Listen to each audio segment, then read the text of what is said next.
नमस्कार साथियों, स्वागत है आपका साहित्य सागर के इस उपन्यास प्रेमाश्रम के प्रेमचंद जी की लेखनी भागीदारी से 45। आइए बढ़ते हैं। जलसा बड़ी सुंदरता से समाप्त हुआ। रानी गायत्री के व्याख्यान पर समस्त देश में वाह वाह मच गई। उसमें सनातन धर्म संस्था का ऐतिहासिक दिग्दर्शन कराने के बाद उसकी उन्नति और पतन, उसके उद्धार और सुधार, उसकी विरोधी तथा सहायक शक्तियों की बड़ी योग्यता से निरूपण किया गया था। संस्था की वर्तमान दशा और भावी लक्ष्य की बड़ी मार्मिक आलोचना की गई थी। पत्रों में उस वक्तृता को पढ़कर लोग चकित रह जाते थे, और जिन्होंने उसे अपने कानों से सुना वे उसका स्वर्गीय आनंद कभी न भूलेंगे। क्या वाक्य शैली थी, कितनी सरल, कितनी मधुर, कितनी प्रभावशाली, कितनी भावमयी। वक्तृता क्या थी? एक मनोहर गान था। 3 दिन बीत चुके थी। जानशंकर अपने भव्य भवन में समाचार पत्रों का एक दफ्तर सामने रखे बैठे हुए थे। आजकल उनका यही काम था कि पत्रों में जहां कहीं इस जलसे की आलोचना हुई तो कारक रख ले। गायत्री अब जानशंकर को देवतुल्य समझती थी। उन्हीं की बदौलत आज इस मस्त देश में उसकी सुकीर्ति की धूम मची हुई थी। उसके इस अतुल उपकार का एक ही उपहार था और वह प्रेम पूर्ण श्रद्धा थी। संध्या हो गई थी कि अकस्मात जानशंकर पत्रों की एक पोटली लिए हुए अंदर गए और गायत्री से बोले, देखिए राय साहब ने यह नया शिगुफा छोड़ा। गायत्री ने भौहें चढ़ाकर कहा, मेरे सामने उनका नाम न लीजिए। मैंने उनकी कितनी चिरौरी की थी, एक दिन के लिए जलसे में अवश्य आइए, पर उन्होंने जरा भी परवाह न की, पत्र का उत्तर तक न दिया। बाप है तो क्या, मैं उनके हाथों भी अपना अपमान नहीं सह सकती। जान, मैंने तो समझा था यह उनकी लापरवाही है, लेकिन इस पत्र से विदित होता है कि आजकल वह एक दूसरी ही धुन में है। शायद इसी कारण अवकाश न मिला हो। गायत्री, क्या बात है, किसी अंग्रेज से लड़ तो नहीं बैठे? ज्ञान नहीं, आजकल एक संगीत सभा की तैयारी कर हैं गायत्री। उनके यहां तो 12 मास संगीत सभा होती रहती है। जान नहीं, यह उत्सव बड़ी धूमधाम से होगा। देश के समस्त गवायों के नाम निमंत्रण पत्र भेजे गए हैं। यूरोप से भी कोई जगदविख्यात गायनाचार्य बुलाए जा रहे हैं। रईसों और अधिकारियों को दावत दी गई है। 1 सप्ताह तक जलसा होगा। यहाँ के संगीत शास्त्र और पद्धति में सुधार करना उनका उद्देश्य है। गायत्री, हमारा संगीत शास्त्र ऋषियों का रचा हुआ है, उसमें क्या कोई सुधार करेगा? इस भैरव और ध्रुपद के शब्द यशोदानंदन की वंशी से निकलते थे। पहले कोई गा तो ले, सुधारना तो छोटा मुंह बड़ी बात है। जान राय साहब को कोई और चिंता तो है नहीं, एक स्वांग रचते रहते हैं।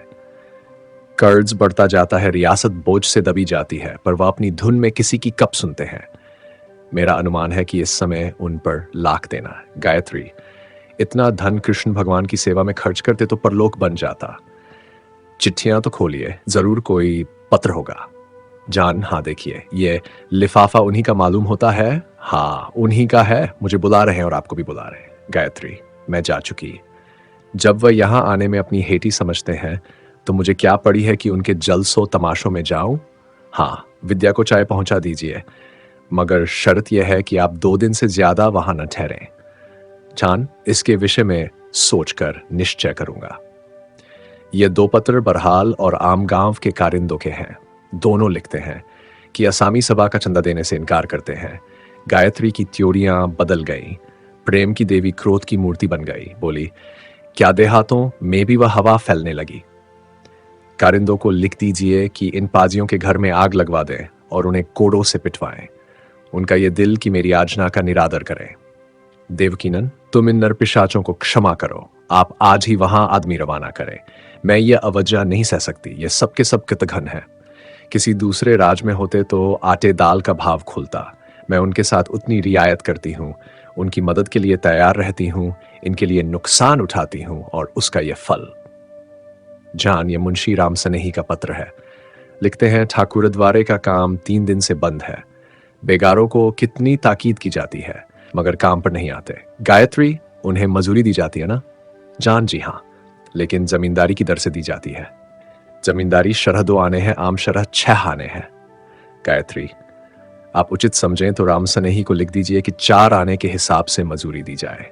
जान, लिख तो दूं, वास्तव में 2 आने में एक पेट भी नहीं भरता, लेकिन इन मूर्ख उजड़ गवारों पर दया भी की जाए तो वह समझते हैं कि दब गए। कल को 6 आने मांगने लगेंगे और फिर बात भी न सुनेंगे। गायत्री, फिर लिख दीजिए कि बेगारों को जबरदस्ती पकड़वा लें। अगर ना आए तो उन्हें गांव से निकाल दीजिए। हम स्वयं दया भाव से चाहे उनके साथ जो सलूक करें, मगर यह कदापि नहीं हो सकता कि कोई असामी मेरे सामने हेकड़ी जताते हुए अपना रोब और भय बनाए रखना चाहिए। जान, ये पत्र अमेलिया के बाजार से आया है। ठेकेदार लिखता है कि लोग गोले के भीतर गाड़ियां नहीं लाते, बाहर ही पेड़ों के नीचे अपना सौदा बेचते हैं। कहते हैं हमारा जहां जी चाहेगा बैठेंगे। ऐसी दशा में ठीका रद्द कर दिया जाए, अन्यथा मुझे बड़ी हानि होगी। गायत्री, बाजार के बाहर भी तो मेरी ही जमीन है, वहां किसी को दुकान रखने का क्या अधिकार? जान, कुछ नहीं, बदमाशी है। बाजारों में रुपये पीछे 1 पैसा बयाई देनी पड़ती है, तौल ठीक ठीक होती है, कुछ धर्मार्थ कटौती देनी पड़ती है, बाहर मनमाना राज है। गायत्री, यह क्या बात है कि जो काम जनता के सुभीते और आराम के लिए किए जाते हैं उनका भी लोग विरोध करते हैं। ज्ञान, कुछ नहीं, यह मानव प्रकृति है। मनुष्य को स्वभावतः दबाव से, रोकथाम से, चाहे वह उसी उपकार के लिए क्यों न हो, चिढ़ ही होती है। किसान अपने मूर्ख पुरोहित के पैर धो धो पिएगा, लेकिन कारिंदा को, चाहे वह विद्वान ब्राह्मण ही क्यों न हो, सलाम करने में भी उसे संकोच होता है। यो चाहे वह दिन भर धूप में खड़ा रहे, लेकिन कारिंदा या चपरासी को देखकर चारपाई से उठना उसे असह्य होता है। वह आठों पहर अपनी दीनता और विवशता के भार से दबा रहना नहीं चाहता। अपनी खुशी से नीम की पत्तियां चबाएगा, लेकिन जबरदस्ती दूध और शरबत भी ना पिएगा। ये जानते हुए भी हम उन पर सख्ती करने के लिए बाध्य है। इतने में मायाशंकर एक पीतांबर ओढ़े हुए ऊपर से उतरा। अभी उसकी उम्र 14 वर्ष से अधिक न थी, किंतु मुख पर एक विलक्षण गंभीरता और विचारशीलता झलक रही थी, जो इस अवस्था में बहुत कम देखने में आती है। जानशंकर ने पूछा, कहाँ चले मुन्नू? माया ने तीव्र नेत्रों से देखते हुए कहा, घाट की तरफ संध्या करने जाता हूं। जान, आज सर्दी बहुत है, यहीं बाग में क्यों नहीं कर लेते? माया वहां एकांत में चित्त खूब एकाग्र हो जाता है। वह चल गया तो जानशंकर ने कहा, इस लड़के का स्वभाव विचित्र है, समझ में नहीं आता। सवारियां सब तैयार है पर पैदल ही जाएगा, किसी को साथ भी नहीं लेता। गायत्री, महरियां कहती हैं अपना बिछावन तक किसी को नहीं छूने देते।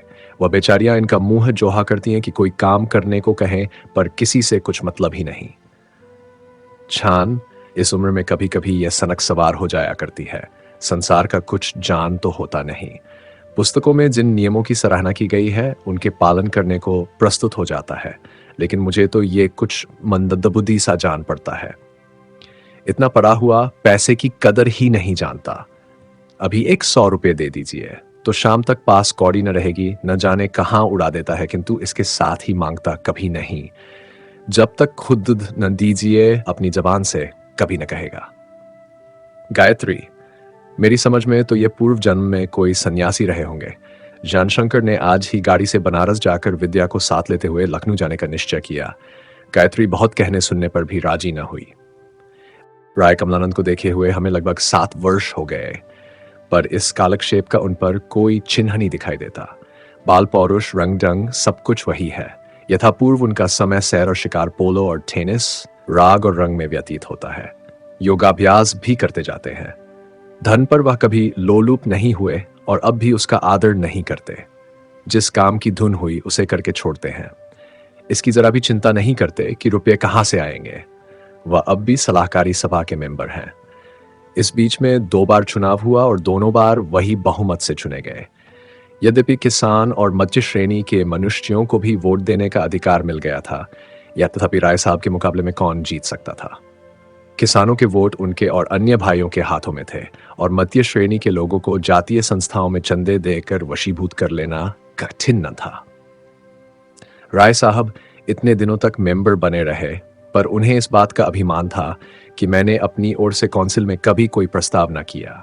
वह कहते, मुझे खुशामदी टट्टू कहने में अगर किसी को आनंद मिलता है तो कहे। मुझे देश और जाति का द्रोही कहने से अगर किसी का पेट भरता है तो मुझे कोई शिकायत नहीं है, पर मैं अपने स्वभाव को नहीं बदल सकता। अगर रस्सी तुड़ाकर मैं जंगल में अबाध्य फिर सकूं तो मैं आज ही खूंटा उखाड़ फेंकूं, लेकिन जब मैं जानता हूं कि रस्सी तुड़ाने पर भी मैं बाड़े से बाहर नहीं जा सकता, बल्कि ऊपर से और डंडे पड़ेंगे, तो फिर खूंटे पर चुपचाप खड़ा क्यों न रहूं। और कुछ नहीं तो मालिक की कृपा दृष्टि तो रहेगी। जब राजसत्ता अधिकारियों के हाथों में है, हमारे असहयोग और असम्मति से उसमें कोई परिवर्तन नहीं हो सकता, तो इसकी क्या जरूरत है कि हम व्यर्थ अधिकारियों पर टीका टिप्पणी करने बैठें और उनकी आंखों में खटकें। हम काठ के पुतले हैं, तमाशे दिखाने के लिए खड़े किए गए हैं। इसलिए हमें डोरी के इशारे पर नाचना चाहिए। ये हमारी खामख्याली है कि हम अपने को राष्ट्र का प्रतिनिधि समझते हैं। जाति हम जैसे को, जिसका अस्तित्व ही उसके रक्त पर अवलंबित है, कभी अपना प्रतिनिधि न बनाएगी। जिस दिन जाति में अपना हानि लाभ समझने की शक्ति होगी, हम और आप खेतों में कुदाली चलाते नजर आएंगे। हमारा प्रतिनिधित्व संपूर्णतः हमारी स्वार्थपरता और सम्मान लिप्सा पर निर्भर है। हम जाति के हितैषी नहीं हैं, हम उसे केवल स्वार्थ सिद्धि का यंत्र बनाए हुए हैं। हम लोग अपने वेतन की तुलना अंग्रेजों से करते हैं। क्यों? हमें तो सोचना चाहिए कि ये रुपये हमारी मुट्ठी में आकर यदि जाति की उन्नति और उपकार में खर्च हों तो अच्छा है। अंग्रेज अगर दोनों हाथों से धन बटोरते हैं तो बटोरने दीजिए। वे इसी उद्देश्य से इस देश में आए हैं। उन्हें हमारे जाति प्रेम का दावान ही है। हम तो जाति भक्ति की हाँक लगाते हुए भी देश का अगला घोंट देते हैं। हम अपने जातीय व्यवसाय के अधपतन का रोना रोते हैं। मैं कहता हूं आपके हाथों यह आशा और भी असाध्य हो जाएगी। हम अगणित मिले, खोलेंगे, बड़ी संख्या में कारखाने कायम करेंगे। परिणाम क्या होगा? हमारे देहात वीरान हो जाएंगे, हमारे कृषक कारखानों में मजदूर बन जाएंगे, राष्ट्र का सत्यानाश हो जाएगा। आप इसी को जातीय उन्नति चरम सीमा समझते हैं। मेरी समझ में यह जातीयता का घोर अधपतन है। जाति की जो कुछ दुर्गति हुई हमारे हाथों हुई है। हम जमींदार हैं, साहूकार हैं, वकील हैं, सौदागर हैं, डॉक्टर है, पदाधिकारी है। इनमें कौन जाति की सच्ची वकालत करने का दावा कर सकता है? आप जाति के साथ बड़ी भलाई करते हैं तो काउंसिल में अनिवार्य शिक्षा प्रस्ताव पेश करा देते हैं। अगर आप जाति के सच्चे नेता होते तो वह निरकुंजता कभी ना करते। कोई अपनी इच्छा के विरुद्ध स्वर्ग भी नहीं चाहता। हम में तो कितने ही महोदयों ने बड़ी बड़ी उपाधियां प्राप्त की हैं, पर उस शिक्षा ने हम में सिवा, विलास, लालसा और सम्मान, प्रेम, स्वार्थ सिद्धि और हमन्यता के और कौन सा सुधार कर दिया। हम अपने घमंड में अपने को जाति का अत्यावश्यक अंग समझते हैं, पर वस्तुतः हम कीट पतंग से भी गए बीते हैं। जाति सेवा करने के लिए 2000 मासिक, मोटर, बिजली, पंखे, फिटन, नौकर या चाकर की क्या जरूरत है? आप रुखी रोटियां खाकर जाति की सेवा इससे कहीं उत्तम रीति से कर सकते हैं। आप कहेंगे, वाह, हमने परिश्रम से विद्योपार्जन किया है, क्या इसीलिए? तो जब आपने अपने कायिक सुखभोग के लिए इतना अध्यवसाय किया है, तब जाति पर इसका क्या एहसान? आप किस मुंह से जाति के नेतृत्व का दावा करते हैं? आप मिलें खोलते हैं तो समझते हैं हमने जाति की बड़ी सेवा की, पर यथार्थ में आपने 10-20 आदमियों को बनवास दे दिया। आपने उनके नैतिक और समाजा की पतन का सामान पैदा कर दिया है। हाँ, आपने और आपके साझेदारों ने 45 रुपये प्रति सैकड़े लाभ अवश्य उठाया। तो भाई, जब तक ये धींगा धींगी चलती है चलने दो। न तुम मुझे बुरा कहो, न मैं तुम्हें बुरा कहूं। हम और आप नरम और गरम दोनों ही जाति के शत्रु हैं। अंतर यह है कि मैं अपने को शत्रु समझता हूं और आप अहंकार के मद में अपने को उसका मित्र समझते हैं। इन तर्कों को सुनकर लोग उन्हें बक्की और झक्की कहते थे। अवस्था के साथ राय साहब का संगीत प्रेम और भी बढ़ता जाता था। अधिकारियों से मुलाकात का उन्हें अब इतना व्यसन नहीं था। जहां किसी उस्ताद की खबर पाते तुरंत बुलाते और यथायोग्य सम्मान करते। संगीत की वर्तमान अभिरुचि को देखकर उन्हें भय होता था कि अगर कुछ दिनों यही दशा रही तो इसका स्वरूप ही मिट जाएगा। देश और भैरव की तमीज भी किसी को न होगी। वह संगीत कला को जाति की सर्वश्रेष्ठ संपत्ति समझते थे। उनकी अवंती उनकी समझ में जातीय पतन का निकृष्टतम स्वरूप था। व्यय का अनुमान 4 लाख किया गया था। राय साहब ने किसी से सहायता मांगना उचित न समझा था, लेकिन कई रईसों ने स्वयं 2-2 लाख के वचन दिए थे। तब भी राय साहब पर 2-2 लाख का भार पड़ना सिद्ध था। यूरोप से 6 नामी संगीतज्ञ आ गए थे, 2-2 जर्मनी से, 2 इटली से, 1 फ्रांस और 1 इंग्लिस्तान से। मैसूर, ग्वालियर, ढाका, जयपुर, कश्मीर के उस्तादों को निमंत्रण पत्र भेज दिए गए थे। राय साहब का प्राइवेट सेक्रेटरी सारे दिन पत्र व्यवहार में व्यस्त रहता था। जिस पर चिट्ठियों की इतनी कसरत हो जाती थी कि बहुधा राय साहब को स्वयं जवाब लिखने पड़ते थे। इसी काम को निपटाने के लिए उन्होंने जानशंकर को बुलाया और वह आज ही विद्या के साथ आ गए थे। राय साहब ने गायत्री के ननाने पर बहुत खेद प्रकट किया और बोले, वह इसीलिए नहीं आई है कि मैं सनातन धर्म सभा के उत्सव में ना आ सका था। अब रानी हो गई है, क्या इतना गर्व भी न होगा? यहां तो मरने की भी छुट्टी न थी, जाता क्यों कर? ज्ञानशंकर रात भर के जागे थे, भोजन करके लेटे तो तीसरे पहर उठे। राय साहब दीवान खाने में बैठे हुए चिट्ठियां पढ़ रहे थे। ज्ञानशंकर को देखकर बोले, आइए भगत जी आइए। तुमने तो काया ही पलट दी। बड़े भाग्यवान हो कि इतनी ही अवस्था में जान प्राप्त कर लिया। यहां तो मरने के किनारे आए, पर अभी तक माया मोह से मुक्त न हुआ। ये देखो, पूना से प्रोफेसर माधोलकर ने यह पत्र भेजा है। उन्हें न जाने कैसे ये शंका हो गई है कि मैं इस देश में संगीत का प्रचार करना चाहता हूं। इस पर आपने मुझे खूब आड़े हाथों लिया है। जानशंकर मतलब की बात छेड़ने के लिए अधीर हो रहे थे। अवसर मिल गया। बोले, आपने यूरोप से लोगों को नाहक बुलाया, इसी से जनता को ऐसी शंकाएं हो रही हैं। उन लोगों की फीस तय हो गई है? राय साहब, हाँ, ये तो पहली बात थी।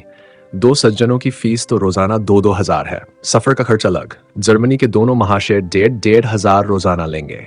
केवल इटली के दोनों आदमियों ने निस्वार्थ भाव से शरीक होना स्वीकार किया है।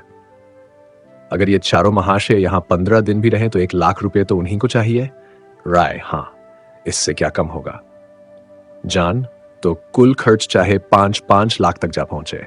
राय, तखमीना तो 4 लाख का किया था, लेकिन शायद इससे कुछ ज्यादा ही पड़ जाए। जान, यहां के रईसों ने भी कुछ हिम्मत ही दिखाई। राय, हां, कई सज्जनों ने वचन दिए हैं, संभव है 2 लाख मिल जाए। अगर वह अपने वचन पूरे भी कर दें तो आपको 2-3 लाख की जेरबारी होगी। राय साहब ने व्यंग्यपूर्ण हास्य के साथ कहा, मैं उसे जेरबारी नहीं समझता। धन सुख भोग के लिए है, उसका और कोई उद्देश्य नहीं है। मैं धन को अपनी इच्छाओं का गुलाम समझता हूं, उसका गुलाम बनना नहीं चाहता। छान, लेकिन वारिसों को भी तो सुख भोग का कुछ न कुछ अधिकार है। राय, संसार में सब प्राणी अपने कर्मानुसार सुख दुख भोगते हैं। मैं किसी के भागी का विधाता हूं। जान, क्षमा कीजिएगा, ये शब्द ऐसे पुरुष के मुंह से शोभा नहीं देते जो अपने जीवन का अधिकांश बिता चुका हो। राय साहब ने कठोर स्वर से कहा, तुमको मुझे उपदेश करने का कोई अधिकार नहीं है। मैं अपनी संपत्ति का स्वामी हूं, उसे अपनी इच्छा और रुचि के अनुसार खर्च करूंगा। यदि इससे तुम्हारे सुख स्वप्न नष्ट होते हैं तो हो, मैं इसकी परवाह नहीं करता। यह मुमकिन नहीं कि सारे संसार में इस कॉन्फ्रेंस की सूचना देने के बाद अब मैं उसे स्थगित कर दूं। मेरी सारी जायदाद बिक जाए तो भी मैंने जो काम उठाया है उसे अंत तक पहुंचाकर छोड़ूंगा। मेरी समझ में नहीं आता कि तुम कृष्ण के ऐसे भक्त और त्याग वैरागी के ऐसे साधक होकर माया मोह में इतने लिप्त क्यों हो। जिसने कृष्ण का दामन पकड़ा, प्रेम का आश्रय लिया, भक्ति की शरण गही, उसके लिए सांसारिक वैभव क्या चीज है। तुम्हारी बातें सुनकर और तुम्हारे चित्त की ये वृत्ति देखकर मुझे संशय होता है कि तुमने बहुरूप धरा है और प्रेम भक्ति का स्वाद नहीं पाया। कृष्ण का अनुरागी कभी इतना संकीर्ण हृदय नहीं हो सकता। मुझे अब शंका हो रही है कि तुमने ये जाल कहीं सरल हृदय गायत्री के लिए ना फैलाया हो। यह कहकर राय साहब ने जानशंकर को तीव्र नेत्रों से देखा। उनके संदेह का निशाना इतना ठीक बैठा था कि जानशंकर का हृदय कांप उठा। इस भ्रम का मूलोच्छेद करना परमावश्यक था। राय साहब के मन में इसकी जगह पाना अत्यंत भयंकर था। इतना ही नहीं, इस भ्रम को दूर करने के लिए निर्भीकता की आवश्यकता थी। शिष्टाचार का समय न था। बोले, आपके मुख से स्वांग और बहुरूप की लांछना सुनाकर एक मसल याद आती है, लेकिन आप पर उसे घटित करना नहीं चाहता। जो प्राणी धर्म के नाम पर विषय वासना और विषपान को स्तुत्य समझता हो, वह यदि दूसरों की धार्मिक वृत्ति को पाखंड समझते तो क्षम्य है। राय साहब ने ज्ञानशंकर को फिर चुभती हुई दृष्टि से देखा और कड़ी आवाज से बोले, तुम्हें सच कहना होगा। जानशंकर को ऐसा अनुभव हुआ मानो उनके हृदय पर से कोई पर्दा सा उठा जा रहा है। उन पर एक अर्ध विस्मृति की दशा छा गई। दीन भाव से बोले, जी हां, सच कहूंगा। राय, तुमने ये जाल किसके लिए फैलाया है? नान, गायत्री के लिए। तुम उससे क्या चाहते हो? जान, उसकी संपत्ति और उसका प्रेम। राय साहब खिलखिलाकर हंसे।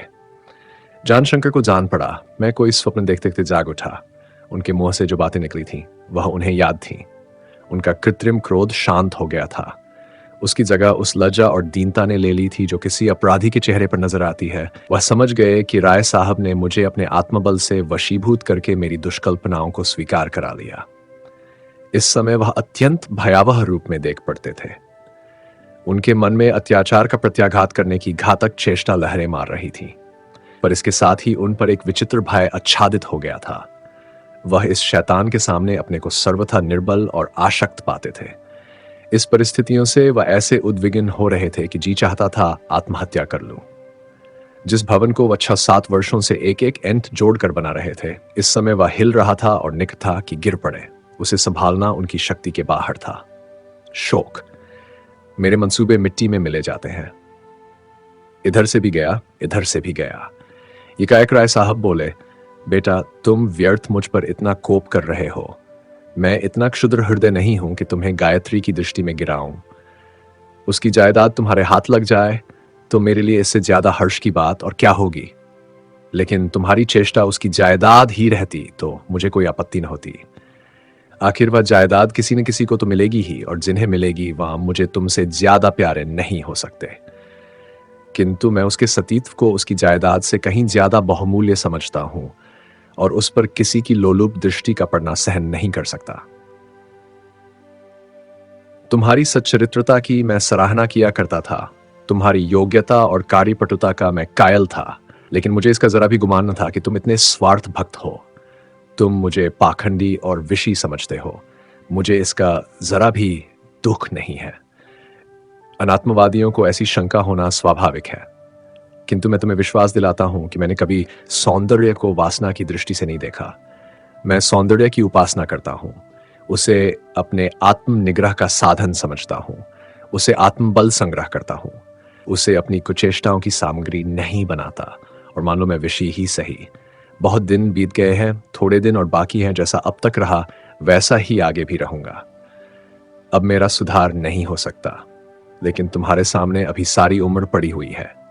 इसलिए मैं तुमसे अनुरोध करता हूं और प्रार्थना करता हूं कि इच्छाओं के कुवासनाओं के गुलाम मत बनो। तुम इस भ्रम में पड़े हुए हो कि मनुष्य अपने भाग्य का विधाता है। यह सर्वथा मिथ्या है। हम तकदीर के खिलौने हैं, विधाता नहीं। वह हमें अपनी इच्छानुसार नचाया करती है। तुम्हें क्या मालूम है कि जिसके लिए तुम सत्यासत्य में विवेक नहीं करते, पुण्य और पाप को समान समझते हो, उस शुभ मुहूर्त तक सभी विघ्न बाधाओं से सुरक्षित रहेगा? संभव है कि ठीक उस समय जब जायदाद पर उसका नाम चढ़ाया जा रहा हो, एक फुंसी उसका काम तमाम कर दे। यह न समझो कि मैं तुम्हारा बुरा चित्रा हूं। तुम्हें आशाओं की असारता का केवल एक स्वरूप दिखाना चाहता हूं। मैंने तकदीर की कितनी ही लीलाएं देखी हैं और स्वयं स्वयं उसका अस्ताया हुआ हूं। उसे अपनी शुभ कल्पनाओं के सांच में डालना हमारी सामर्थ्य से बाहर है। मैं नहीं कहता कि तुम अपने और अपनी संतान के हित की चिंता मत करो, धनोपार्जन न करो, नहीं। खूब धन कमाओ और खूब समृद्धि प्राप्त करो, किंतु अपनी आत्मा और ईमान को उस पर बलिदान न करो। धूर्तता और पाखंड, छल और कपट से बचते रहो। मेरी जायदाद 20 लाख से कम की मालियत नहीं है। अगर 2-4 लाख कर्ज ही हो जाए तो तुम्हें घबराना नहीं चाहिए। क्या इतनी संपत्ति मायाशंकर के लिए काफी नहीं है? तुम्हारी पैतृक संपत्ति भी खीजी लाख से कम की नहीं है। अगर इसे काफी नहीं समझते हो तो गायत्री की जायदाद पर निगाह रखो। इसे मैं बुरा नहीं कहता। अपने सुप्रबंध से, कार्यकुशलता से, किफायत से, हितेच्छा से उसके कृपा पात्र बन जाओ, न कि उसके भोलेपन, उसकी सरलता और मिथ्या भक्ति को अपनी कूटनीति का लक्ष्य बनाओ और प्रेम का स्वांग भरकर उसके जीवन रत्न पर हाथ बढ़ाओ। प्राइवेट सेक्रेटरी साहब आए। राय साहब उनकी ओर आकृष्ट हो गए। जानशंकर रो रहे थे। भेद खुल जाने का शोक था, चिरसंचित अभिलाषाओं के विनष्ट हो जाने का दुख, कुछ ग्लानि, कुछ अपनी दुर्जनता का खेद, कुछ निर्बल क्रोध। तर्कना शक्ति इतने आघातों का प्रतिरोध न कर सकती थी। जानशंकर उठकर बगल में बेंच पर जा बैठे। माह का महीना था और संध्या का समय, लेकिन उन्हें इस समय जरा भी सर्दी न लगती थी। समस्त शरीर अंतरस्थ चिंतादाह से खौल रहा था। राय साहब का उपदेश संपूर्णतः विस्मृत हो गया था। केवल यह चिंता थी कि गिरती हुई दीवार को क्यों कर थामे, मरती हुई अभिलाषाओं को क्यों कर संभाले। ये महाशय कहते हैं कि मैं गायत्री से कुछ न कहूंगा, लेकिन इनका एतबार ही क्या। इन्होंने जहां उनके कान भरे वह मेरी सूरत से घृणा करने लगेगी। गौरवशाली स्त्री है, उसे अपने सतीत्व पर घमंड है। यद्यपि उसे मुझसे प्रेम है, किंतु अभी तक उसका आधार धर्म पर है, मनोवेगों पर नहीं। उसकी स्थिति का क्या भरोसा। दुष्ट अपनी जायदाद का सर्वनाश तो किए ही डालता है, उधर का द्वार भी बंद किए देता है कि मुझे कहीं निकलने का मार्ग ही न मिले। मैं इतनी निराशाओं का भार नहीं सह सकता। इस जीवन में अब कोई आनंद न रहा। जब अभिलाषाओं का ही अंत हुआ जाता है तब जीकर ही क्या करना है। हाँ, क्या सोचता था और क्या हो रहा है। राय साहब तो शाम को क्लब चले गए और ज्ञानशंकर उसी निर्जन स्थान पर बैठे हुए जीवन और मृत्यु का निर्णय करते रहे। उनकी दशा उस व्यापारी की सी थी जिनका सब कुछ जलमग्न हो गया हो, या उस विद्यार्थी की सी थी जो वर्षों से कठिन श्रम के बाद परीक्षा में गिर गया हो। जब आग में खूबों से पड़ने लगी तो वह उठकर कमरे में चले गए। फिर उन्हीं चिंताओं ने आघेरा। जीवन में अब निराशा और अपमान के सिवा और कुछ नहीं रहा। जीवन का अंत ही अब मेरे डूबते हुए बेड़े को पार लगा सकता है। राय साहब इतने नीच नहीं है कि मरने पर भी मुझे बदनाम करें। उन्होंने बहुत सच कहा था कि मनुष्य अपने भाग्य का खिलौना है। मैं इस दशा में हूं कि मृत्यु ही रिद्धों का एकमात्र उपाय है। सामान्यतः लोग यही समझेंगे कि मैंने संसार से विरक्त होकर प्राण त्याग दिए, माया मोह के बंधन से मुक्त हो गया। ऐसी मुक्त आत्मा के लिए यह अंधकारमय जगत अनुकूलन था। विद्या की निगाह में मेरा आदर कई गुना बढ़ जाएगा और गायत्री तो मुझे कृष्ण का अवतार समझने लगेगी। बहुत संभव है कि मेरी माँ को प्रसन्न करने के लिए वह माया को गोद ले ले। चचा और भाई दोनों मुझ पर कुपित हैं। मौत उनको भी नर्म कर देगी और मुश्किल ही क्या है, कल गोमती स्नान करने जाऊं, एक सीढ़ी भी नीचे उतर गया तो काम तमाम है। 20,000 जो मैं नगद छोड़े जाता हूं विद्या के निर्वाह के लिए काफी है। लखनपुर की आमदनी अलग। ये सोचते सोचते जानशंकर इतने शोकातुर हुए कि जोर जोर से सिसकियां भरकर रोने लगे। यही जीवन का फल है, इसीलिए दुनिया भर के मंसूबे बांधे थे। ये दुष्ट कमलानंद मेरी गर्दन पर छुरी फेर रहा है। यही निर्दयी मेरी जान का गाहक हो रहा है। इतने में विद्यावती आ गई और बोली, आज दादाजी और तुमसे कुछ तकरार हो गई क्या? मुख्तार साहब कहते थे कि राय साहब बड़े क्रोध में थे। तुम नाहक उनके बीच में बोला करते हो। वह जो कुछ करें करने दो। अम्मा समझाते समझाते मर गईं। इन्होंने कभी रत्ती भर परवाह न की। अपने सामने वह किसी को कुछ समझते ही नहीं। जान, मैंने तो केवल इतना कहा कि आपको व्यर्थ 2-3 लाख रुपया फूंक देना उचित नहीं है। बस इतनी सी बात पर बिगड़ गए। विद्या, ये तो उनका स्वभाव ही है। जहां उनकी बात किसी ने काटी और वह आग हुए। बुरा मुझे भी लग रहा है, पर मुंह खोलते कांपती हूं। जान, मुझे इनकी जायदाद की परवाह नहीं है। मैंने वृंदावन विहारी का आश्रय लिया है। अब किसी बात की अभिलाषा नहीं, लेकिन यह अनर्थ नहीं देखा जाता। विद्या चली गई। थोड़ी देर में महाराज ने भोजन की थाली लाकर रख दी, लेकिन जानशंकर को कुछ खाने की इच्छा न हुई। थोड़ा सा दूध पी लिया और फिर विचारों में मग्न हुए। स्त्रियों के विचार कितने संकुचित होते हैं, तभी तो इन्हें संतोष हो जाता है। वह समझती है आदमी को चैन से भोजन, वस्त्र मिल जाए, गहने जेवर बनते जाए, संतानें होती जाए, बस और क्या चाहिए। मानो मानव जीवन भी अन्य जीवधारियों की भांति केवल स्वाभाविक आवश्यकताएं पूरी करने के ही लिए है। विद्या को कितना संतोष है। लोग स्त्रियों को इस गुण की बड़ी प्रशंसा करते हैं। मेरा विचार तो यह है कि धैर्य और संतोष उनकी बुद्धिहीनता का परिणाम है। उनमें इतना बुद्धि सामर्थ्य ही नहीं होता कि अवस्था और स्थिति का यथार्थ अनुमान कर सकें। राय साहब की फूंक ताप विद्या को भी अखरती है, लेकिन कुछ बोलती नहीं, जरा भी चिंतित नहीं है। ये नहीं समझती कि वह सरासर अपनी ही हानि, अपना ही सर्वनाश है। दशा ने कैसा पलटा खाया है। अगर मेरे मंसूबे सफल हो जाते तो 2-4 वर्ष में 3 लाख रुपए वार्षिक का आदमी होता। 10-15 वर्षों में अतुल संपत्ति का स्वामी होता। लेकिन मन की मिठाई खाने से क्या होता है। जानशंकर बड़ी गंभीर प्रकृति के मनुष्य थे। उसमें शुद्धि संकल्प की भी कमी न थी। चौकों में उनके पैर न उखड़ते थे, कठिनाइयों में उनकी हिम्मत न टूटती थी। गोरखपुर में उन पर चारों ओर से दांव पेंच होते रहे, लेकिन उन्होंने कभी परवाह न की। लेकिन उनकी अविचलता वह थी जो परिस्थिति जान शून्यता की हद तक जा पहुंचती है। वह उन जुआरियों में न थे जो अपना सब कुछ एक दांव पर हार कर अकड़ते हुए चलते हैं। छोटी छोटी असफलताओं का असर उन नन होता था, लेकिन उन मंतव्यों का नष्ट भ्रष्ट हो जाना जिन पर जीवन उत्सर्ग कर दिया गया हो, धैर्य को भी विचलित, अस्थिर कर देता है। और फिर यहां केवल नैराश्य और शोक न था। मेरे छल कपट का पर्दा खुल गया। मेरी भक्ति और धर्मनिष्ठा की, मेरे वैराग्य और त्याग की, मेरे उच्चादर्शों की, मेरे पवित्र आचरण की कली खुल गई। संसार अब मुझे यथार्थ रूप में देखेगा। अब तक मैंने अपनी तर्कनाओं से, अपनी प्रगल्भता से अपनी कलुषता को छिपाया। अब वह बात कहां? जानशंकर को नींद न आई। जरा आंखें झपक जाती तो भयावह स्वप्न दिखाई देने लगते। कभी देखते मैं गोमती में डूब गया हूं और मेरा शव चिता पर जलाया जा रहा है। कभी नजर आता मेरा विशाल भवन विध्वंस हो गया है और मायाशंकर उसके भग्नावेश पर बैठा रो रहा है। एक बार ऐसा जान पड़ा कि गायत्री मेरी ओर से कोप दृष्टि से देख पड़ी है। तुम मक्कार हो, आंखों से दूर हो जाओ। प्रातःकाल जानशंकर उठे तो चित्त बहुत खिन्न था। ऐसे अलसाए हुए थे मानो कई मंजिल तय करके आए हों। उन्होंने किसी से कुछ बातचीत न की, धोती उठाई और पैदल गोमती की ओर चले। अभी सूर्योदय नहीं हुआ था, लेकिन तंबाकू वालों की दुकानें खुल गई थी।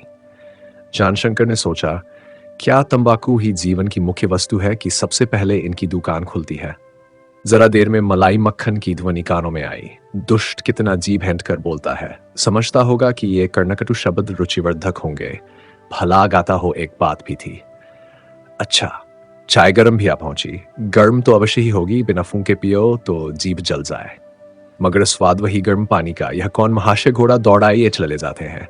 कोई फौजी अफसर हैं, घोड़ा जरा ठुकर ले तो साहब बहादुर का हड्डियां चूर हो जाए। वह गोमती के तट पर पहुंचे तो भक्तनों की भीड़ देखी। श्यामला जलधारा पर श्यामल कुहेर छटा छाई हुई थी। सूर्य की सुनहरी किरणें श्याम खटा में प्रविष्ट होने के लिए उत्सुक थीं। 2-4 नौकाएं पानी में खड़ी कांप रही थीं। जानशंकर ने धोती चौकी पर रख दी और पानी में घुसे तो सहसा उनकी आंखें सजल हो गईं।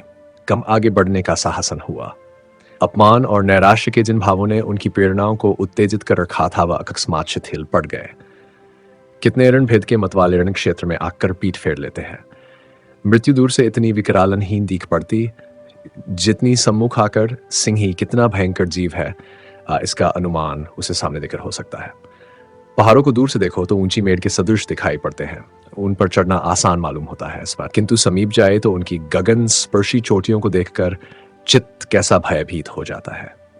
जानशंकर ने मरने को जितना सहज समझा था, उससे कहीं कठिन ज्ञात हुआ। उन्हें विचार हुआ, मैं कैसा मंद बुद्धि हूं कि एक जरा सी बात के लिए प्राण देने पर तत्पर हो रहा हूं। माना मैं राय साहब की नजरों में गिर गया, माना गायत्री भी मुझे मोहन लगाएगी और विद्या भी मुझसे घृणा करने लगेगी।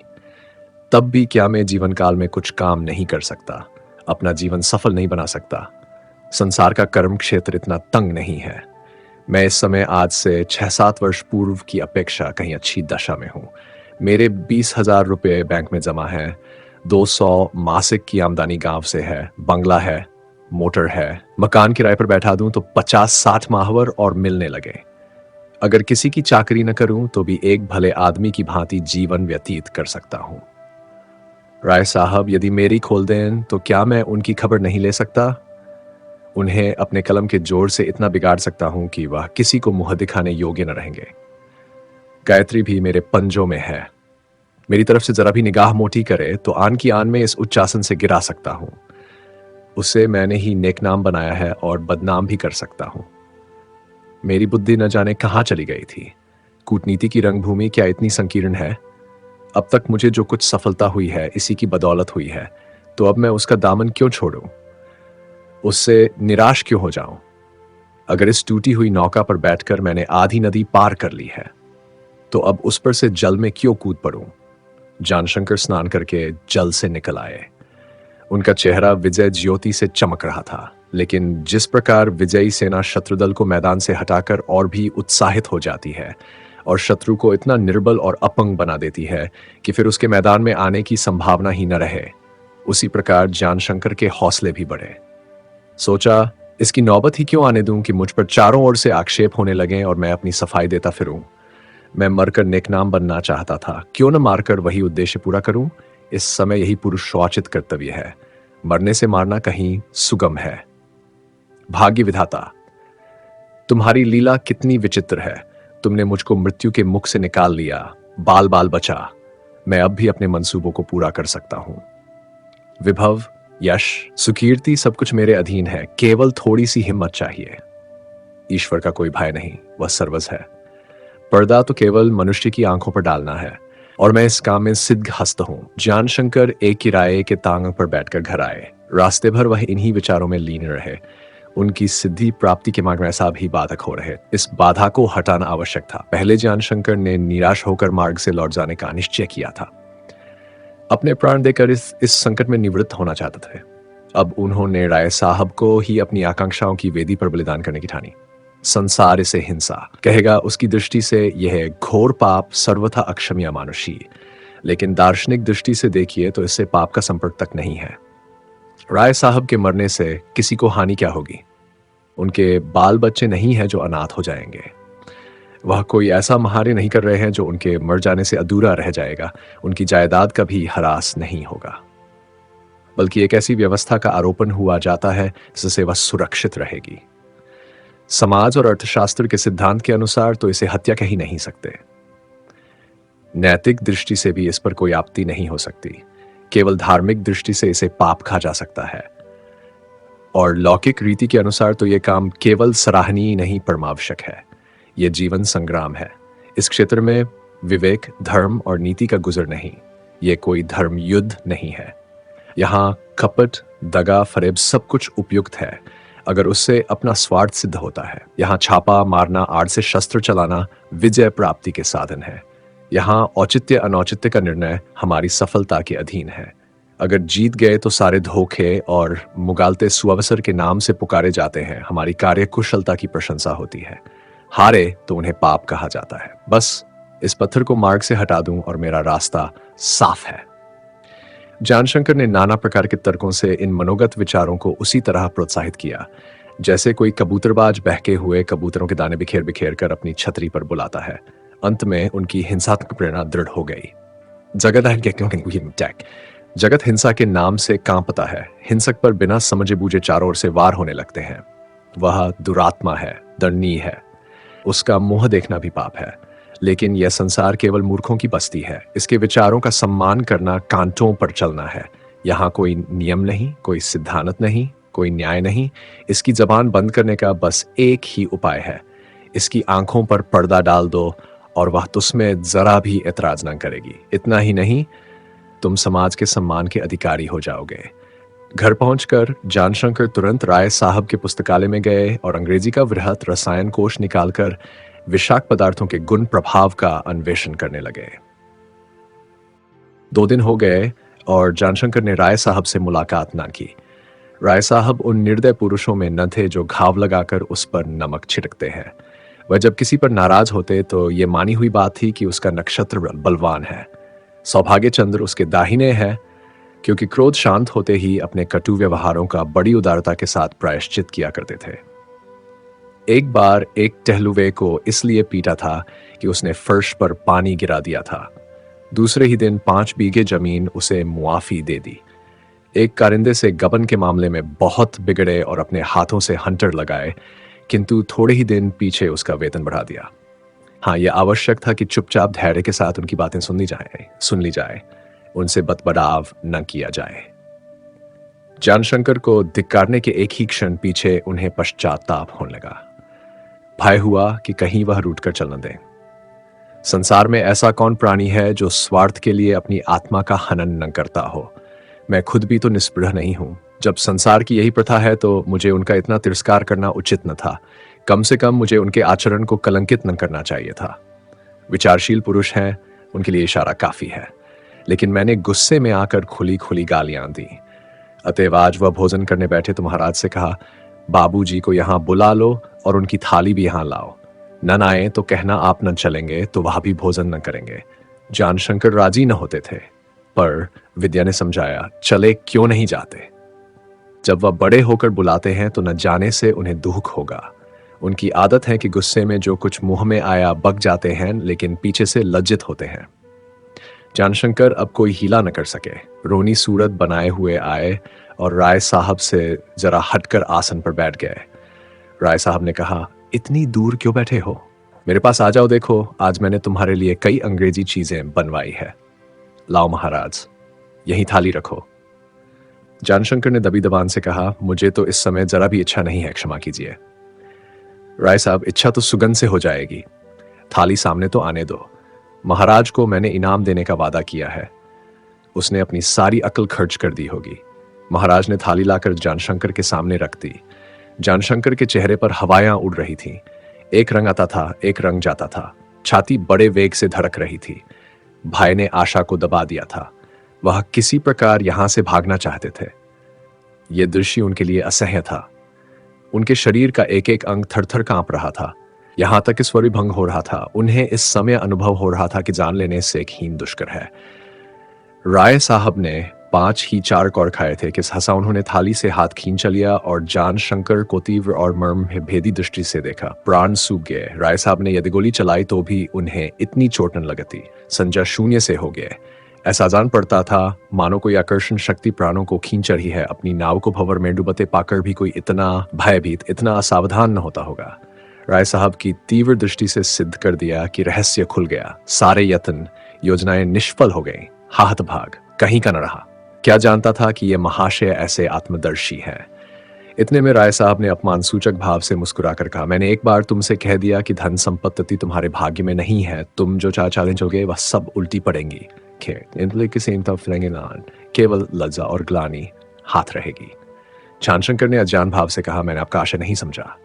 राय साहब, बिल्कुल झूठ है। तुम मेरा आशय खूब समझ रहे हो। इससे ज्यादा कुछ कहूंगा तो उसका परिणाम अच्छा न होगा। मैं चाहूं तो सारी राम कहानी तुम्हारी जबान से कहवा लूं, लेकिन इसकी जरूरत नहीं। तुम्हें बड़ा भ्रम हुआ। मैं तुम्हें बड़ा चतुर समझता था, लेकिन अब विदित हुआ कि तुम्हारी निगाह बहुत मोटी है। तुम्हारा इतने दिनों तक मुझसे संपर्क रहा, लेकिन अभी तक तुम मुझे पहचान न सके। तुम सिन्हा का शिकार बांस की तोलियों से करना चाहते हो, इसलिए अगर दबोच में आ जाओ तो तुम्हारा अपना दोष है। मुझे मनुष्य मत समझो, मैं सिन्हा हूं। अगर अभी अपने दांत और पंजे दिखा दूं तो तुम कांप उठोगे। यद्यपि यह थाल 20-25 आदमियों को सुलाने के लिए काफी है, शायद यह एक कौर खाने के बाद उन्हें दूसरे कौर की नौबत न आएगी, लेकिन मैं पूरा थाल हजम कर सकता हूं और तुम्हें मेरे माथे पर बल भी न दिखाई देगा। मैं शक्ति का उपासक हूं। ऐसी वस्तुएं मेरे लिए दूध और पानी है। ये कहते कहते राय साहब ने थाल से कई कौर उठाकर जल्द जल्द खाए। अकस्मात छानशंकर तेजी से लपके थाल उठाकर भूमि पर पटक दिया और राय साहब के पैरों पर गिरकर बिलख बिलख रोने लगे। राय साहब की योग सिद्धि ने आज उन्हें परास्त कर दिया। उन्हें ज्ञात हुआ कि यह चूहे और सिन्हे की लड़ाई है। राय साहब ने उन्हें उठाकर बिठा दिया और बोले, लाला, मैं इतना कोमल हृदय नहीं हूं कि इस आंसुओं से पिघल जाऊं। आज मुझे तुम्हारा यथार्थ रूप दिखाई दिया। तुम अधर्म स्वार्थ के पंजे में दबे हुए हो। यह तुम्हारा दोष नहीं, तुम्हारी धर्म विहीन शिक्षा का दोष है। तुम्हें आदि से ही भौतिक शिक्षा मिली। हृदय के भाव दब गए। तुम्हारे गुरुजन स्वयं स्वार्थ के पुतले थे। उन्होंने कभी सरल संतोष में जीवन का आदर्श तुम्हारे सामने नहीं रखा। तुम अपने घर में, स्कूल में, जगत में नित्य देखते थे कि बुद्धि बल का कितना मान है। तुमने सदैव इनाम पदक पाए। कक्षा में तुम्हारी प्रशंसा होती रही। प्रत्येक अवसर पर तुम्हें आदर्श बनाकर दूसरों को दिखाया जाता था। तुम्हारे आत्मिक विकास की ओर किसी ने ध्यान नहीं दिया। तुम्हारे मनोगत भावों को, तुम्हारे उद्गारों को सन्मार्ग पर ले जाने की चेष्टा नहीं की गई। तुमने धर्म और भक्ति का प्रकाश कभी नहीं देखा, जो मन पर छाए हुए तिमिर को नष्ट करने का एक ही साधन है। तुम जो कुछ हो, अपनी शिक्षा प्रणाली के बनाए हुए हो। पूर्व के संस्कारों ने जो अंकुश जमाया था, शिक्षा के सघन वृक्ष बना दिया। तुम्हारा कोई दोष नहीं, काल और देश का दोष है। मैं क्षमा करता हूं और ईश्वर से विनती करता हूं कि वह तुम्हें सद्बुद्धि दे। राय साहब के होंठ नीले पड़ गए, मुख कांतिहीन हो गया, आंखें पथराने लगीं, माथे पर श्वेत बिंदु चमकने लगे, पसीने से सारा शरीर तर हो गया, सांस बड़े वेग से चलने लगी। जानशंकर उनकी ये दशा देखकर विकल हो गए, कांपते हुए हाथों से पंखा झलने लगे। लेकिन राय साहब ने इशारा किया कि यहां से चले जाओ, मुझे अकेला रहने दो, और तुरंत भीतर से द्वार बंद कर दिया। जानशंकर मूर्तिवत द्वार पर खड़े थे, मानो किसी ने उनके पैरों को गाड़ दिया हो। इस समय उन्हें अपने कुकृत्य पर इतना अनुताप हो रहा था कि जी चाहता था कि उसी थाल का एक कौर खाकर इस जीवन का अंत कर लूं। पहले कुछ असर न होगा, लेकिन अब इस आशा की जगह भय हो रहा था कि उन्होंने अपनी योग शक्ति का भ्रमात्मक अनुमान किया था। क्या करूं? किसी डॉक्टर को बुलाऊं? उस धन लिप्सा का सत्यानाश हो जिसने मन में यह विषय प्रेरणा उत्पन्न की, जिसने मुझसे यह हत्या कराई। हा कुटिल स्वार्थ, तूने मुझे नरपिशाच बना दिया। मैं क्यों इनका शत्रु हो रहा हूं? इसी जायदाद के लिए, इसी रियासत के लिए, इसी संपत्ति के लिए। क्या वह संपत्ति मेरे हाथों में आकर दूसरों को मेरा शत्रु न बना देगी? कौन कह सकता है कि मेरा भी यही अंत न होगा? जानशंकर ने द्वार पर कान लगाकर सुना। ऐसा जान पड़ा कि राय साहब हाथ पैर पटक रहे हैं। मारे भय के जानशंकर को रोमांच हो गया। उन्हें अपनी अधम नीचता, अपनी घोरतम पैशाचिक प्रवृत्तियों पर ऐसा शोकमय पश्चाताप कभी न हुआ था। उन्हें इस समय परिणाम की राय साहब की न जाने क्या गति हो रही है। कोई जबरदस्ती भी करता तो वह वहां से हटते। मालूम नहीं एक क्षण में क्या हो जाए। इतने में महाराज थाली में कुछ और पदार्थ लाया। उसे देखते ही जानशंकर का रक्त सूख गया। समझ गए कि अब प्राण न बचेंगे। ये दुष्ट अब यहाँ का हाल देखकर शोर मचा देगा, खोज पूछ होने लगेगी, गिरफ्तार हो जाऊंगा। वह इस समय उन्हें काल स्वरूप देख पड़ता था। उन्होंने उसे समीप न आने दिया। दूर से ही कहा, हम लोग भोजन कर चुके, अब कुछ न लाओ। महाराज ने बंद किवाड़ों को कुतूहल से देखा और आगे बढ़ने की चेष्टा की कि अकस्मात जानशंकर बाज की तरह झपटे और उसे जोर से धक्का देकर कहा, तुमसे कहता हूं कि यहां किसी चीज की जरूरत नहीं है, बात क्यों नहीं सुनते। महाराज हक्का बक्का होकर जानशंकर का मुंह ताकने लगा। जानशंकर इस समय उस संशक दशा में थे जबकि मनुष्य पत्ते का खुड़का सुनकर लाठी संभाल लेता है। उन्हें अब राय साहब की चिंता न थी। उनके विचारों में वह चिंता की उद्घाटक शक्ति से बाहर हो गए थे। वह अब अपनी जान की खैर मना रहे थे। संपूर्ण इच्छा शक्ति इस रहस्य को गुप्त रखने में व्यस्त हो रही थी। यकाएक भीतर से द्वार खुला और राय साहब बाहर निकले। उनका मुखड़ा रक्तवर्ण हो रहा था, आंखें भी लाल थीं। पसीने से तर थे माने कोई लोहार भट्टी के सामने से उठकर आया हो। दोनों थाल समेटकर एक जगह रख दिए गए थे। कटोरे भी साफ थे, सब भोजन अंगीठी में जल रहा था। अग्नि उन पदार्थों का आस्वादन कर रही थी। क्षण मात्र में शंकर के विचारों ने पलटा खाया। जब तक उन्हें शंका थी कि राय साहब दम तोड़ रहे हैं, तब तक उनकी प्राण रक्षा के लिए ईश्वर से प्रार्थना कर रहे थे। जब बाहर खड़े खड़े निश्चय हो गया कि राय साहब के प्राणांत हो गए, तब वह अपनी जान की खैर मनाने लगे। अब उन्हें सामने देखकर क्रोध आ रहा कि वह इतना तिरस्कार, इतना मानसिक कष्ट व्यर्थ सहना पड़ा। उनकी दशा इस समय थके मांदे हलवाहे की सी हो रही थी, जिसके बैल खेत से द्वार पर बिदक गए हों। दिन भर कठिन परिश्रम के बाद सारी रात अंधेर में बैलों के पीछे दौड़ने की संभावना उसकी हिम्मत को तोड़े डालती हो। राय साहब ने बाहर निकलकर कई बार जोर से सांस ली, मानो दम घुट रहा हो। तब कांपते हुए स्वर से बोले, मरा नहीं, लेकिन मरने से बदतर हो गया। यद्यपि मैंने विष को योग क्रियाओं से निकाल दिया, लेकिन ऐसा मालूम हो रहा है कि मेरी धमनियों में रक्त की जगह कोई पिघली हुई धातु दौड़ रही है। वह दाह मुझे कुछ दिन में भस्म कर देगी। अब मुझे फिर पोलो और टेनिस खेलना नसीब न होगा। मेरे जीवन की अनंत शोभा का अंत हो गया। अब जीवन में वह आनंद कहाँ जो शोक और चिंता को तुच्छ समझता था। मैंने वाणी से तो तुम्हें क्षमा कर दिया है, लेकिन मेरी आत्मा तुम्हें क्षमा न करेगी। तुम मेरे लड़के हो, मैं तुम्हारे पिता के तुल्य हूं, लेकिन हम सब एक दूसरे का मुंह न देखेंगे। मैं जानता हूं कि इसमें तुम्हारा कोई दोष नहीं है, यह हमारे वर्तमान लोक व्यवहार का दोष है, किंतु यह जानकर भी हृदय को संतोष नहीं होता। यह सारी विडंबना इसी जायदाद का फल है। इसी जायदाद के कारण हम और तुम एक दूसरे के खून के प्यासे हो रहे हैं। संसार में जिधर देखो ईर्ष्या और द्वेष, आघात और प्रत्याघात का साम्राज्य है। भाई भाई का बैरी, बाप बेटे का बैरी, पुरुष स्त्री का बैरी, इसी जायदाद के लिए, इसी धन के लिए। इसके हाथों जितना अनर्थ हुआ, हो रहा है और होगा, उसके देखते कहीं अच्छा है कि अधिकार प्रथा ही मिटा दी जाती। यही वह खेत है जहां छल और कपट के पौधे लहराते हैं, जिसके कारण संसार रणक्षेत्र बना हुआ है। इसी से मानव जाति को पशुओं से भी नीचे गिरा दिया है। ये कहते कहते राय साहब की आंखें बंद हो गईं। वह दीवार का सहारा लिए हुए दीवान खाने में आए और फर्श पर गिर पड़े। जानशंकर भी पीछे पीछे थे, मगर इतनी हिम्मत न पड़ती थी कि उन्हें संभाल ले। नौकरों ने यह हालत देखी तो दौड़े और उन्हें उठाकर कोच पर लिटा दिया। गुलाब और केवड़े का जल छिड़कने लगे।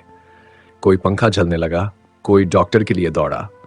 सारे घर में खलबली मच गई। दीवान खाने में एक मेला सा लग गया। 10 मिनट के बाद राय साहब ने आंखें खोली और सबको हट जाने का इशारा किया। लेकिन जब ज्ञानशंकर भी औरों के साथ जाने लगे तो राय साहब ने उन्हें बैठने का संकेत दिया और बोले, ये जायदाद नहीं है, इसे रियासत कहना भूल है। ये निरी दलाली है। इस भूमि पर मेरा क्या अधिकार है? मैंने इसे बाहुबल से नहीं लिया। नवाबों में किसी सूबेदार ने इस इलाके की आमदनी वसूल करने के लिए मेरे दादा को नियुक्त किया था। मेरे पिता पर भी नवाबों की कृपा दृष्टि बनी रही। इसके बाद अंग्रेजों का आजमान आया और यह अधिकार पिताजी के हाथ से निकल गया। लेकिन राज विद्रोह के समय पिताजी ने तन मन से अंग्रेजों की सहायता की। शांति स्थापित होने पर हमें ही पुराना अधिकार मिल गया। यही इस रियासत की हकीकत है। हम केवल गान वसूल करने के लिए रखे गए हैं। इसी दलाली के लिए हम एक दूसरे के खून से अपने हाथ रंगते हैं। इसी दीन हत्या को रोक खते हैं। इसी कारिंदगिरी पर हम फूले नहीं समाते। सरकार अपना मतलब निकालने के लिए हमें इस इलाके का मालिक कहती है, लेकिन जब साल में 2 बार हमसे मालगुजारी वसूल की जाती है, तब हम मालिक कहाँ रहे? यह सब धोखे की टट्टी है। तुम कहोगे यह सब कोड़ी बकवाद है, रियासत इतनी बुरी चीज है तो उसे छोड़ क्यों नहीं देते? हाँ, यही तो रोना है कि इस रियासत ने हमें विलासी, आलसी और अपाहिज बना दिया। हम अब किसी काम के नहीं रहे। हम पालतू चिड़ियां हैं, हमारे पंख शक्तिहीन हो गए हैं। हम में अब उड़ने की सामर्थ्य नहीं है। हमारी दृष्टि सदैव अपने पिंजरे के कुल्हिए और प्याली पर रहती है। अपनी स्वाधीनता के मीठे टुकड़े पर बेच लिया है। राय साहब के चेहरे पर एक दुस्सा आंतरिक वेदना के चिन्ह दिखाई देने लगे थे। लेटे थे, कराह कर उठ बैठे। मुखाकृति विकृति हो गई। पीड़ा से विकल हृदय स्थल पर हाथ रखे हुए बोले, आह बेटा, तुमने वह हलाहल खिला दिया कि कलेजे के टुकड़े टुकड़े हुए जाते हैं। अब प्राण न बचेंगे। अगर एक मरणासन पुरुष के शाप में कुछ शक्ति है तो तुम्हें इस रियासत का सुख भोगना नसीब न होगा। जाओ, आंखों के सामने से हट जाओ। संभव है मैं इस क्रोधावस्था में तुम्हें दोनों हाथों में दबाकर मसल डालूं। मैं अपने आपे में नहीं हूं। मेरी दशा मत वाले सर्प की सी हो रही है। मेरी आंखों से दूर हो जाओ और कभी मोह मत दिखाना। मेरे मर जाने पर तुम्हें आने का अख्तियार है। और याद रखो कि अगर तुम फिर गोरखपुर गए या गायत्री से कोई संबंध रखा तो तुम्हारे हक में बुरा होगा। मेरे दूत परछाई की भांति तुम्हारे साथ लगे रहेंगे। तुमने इस चेतावनी का जरा भी उल्लंघन किया तो जीते न बचोगे। हाय। शरीर फूंका जाता है। पापी, दुष्ट, अभी गया नहीं। शेख खान कोई है? मेरी पिस्तौल लाओ, पिस्तौल लाओ, मेरी पिस्तौल लाओ। क्या सब मर गए? जानशंकर तुरंत उठकर वहां से भागे। अपने कमरे में आकर द्वार बंद कर लिया। जल्दी से कपड़े पहने, मोटरसाइकिल निकलवाई और सीधे रेलवे स्टेशन की ओर चले। विद्या से मिलने का भी अवसर न मिला। संध्या कास में था। बनारस के सेशन जज के इजलास में हजारों आदमी जमा थे। लखनपुर के मामले से जनता को अब एक विशेष अनुराग हो गया था। मनोहर की आत्महत्या ने उसकी चर्चा सारे शहर में फैला दी थी। प्रत्येक पेशी के दिन नगर की जन अदालत में आजादी थी। जनता को अभियुक्तों की निर्दोषता का पूरा विश्वास हो गया था। मनोहर के आत्मघात की विविध प्रकार से मीमांसा की जाती थी और सभी कातवे ही ने कहा कि वही कातिल था और लोग तो केवल अदालत के कारण फंसा दिए गए। डॉक्टर प्रियनाथ और इरफान अली की स्वार्थपरता पर खुली खुली चोटें की जाती थीं। प्रेमशंकर की निष्काम सेवा की सभी सराहना करते थे। इस मुकदमे ने उन्हें बहुजन प्रियता बना दिया था। आज फैसला सुनाया जाने वाला था, इसलिए जमाव भी और दिनों से भी अधिक था। लखनपुर के लोग तो आए ही थे। आसपास के देहातों से लोग बड़ी संख्या में आ पहुंचे थे। ठीक 4 बजे जज ने तजवीज सुनाई। बिसेसर साह रिहा हो गए। बलराज और कादिर खां को काला पानी हुआ। शेष अभियुक्तों को 7-7 वर्ष का सपरिश्रम कारावास दिया गया। बलराज ने बिसेसर को सरोष नेत्रों से देखा, जो कह रहे थे कि अगर क्षण भर के लिए भी छूट जाऊं तो खून पी लूं। कादिर खां बहुत दुखी थे और उदास थे। ये तजवीज सुनी तो आंसू की कई बूंदें मूंछों पर गिर पड़ी। जीवन का अंत ही हो गया। कब्र से पैर लटकाए बैठे। सजा मिली काले पानी की। चारों ओर कोहराम मच गया। दर्शकगण अभियुक्तों की ओर लपके, पर रक्षकों ने किसी को उनसे कुछ कहने सुनने की आज्ञा न दी। मोटर तैयार खड़ी थी। 7 आदमी उसमें बिठाए गए। खिड़कियां बंद कर दी गईं और मोटर जेल की तरफ चली। प्रेमशंकर चिंता और शोक की मूर्ति बने एक वृक्ष के नीचे खड़े सकरुण नेत्रों से मोटर की ओर ताक रहे थे, जैसे गांव की स्त्रियां सिवान पर खड़ी सजल नेत्रों से ससुराल जाने वाली लड़की की पालकी को देखती हैं। मोटर दूर निकल गई तो दर्शकों ने उन्हें घेर लिया और तरह तरह के प्रश्न करने लगे। प्रेमशंकर उनकी ओर मर्माहत भाव से देखते थे, पर कुछ उत्तर न देते थे। सहसा उन्हें कोई बात याद आ गई। जेल की ओर चले। जनता का दल भी उनके साथ साथ चला।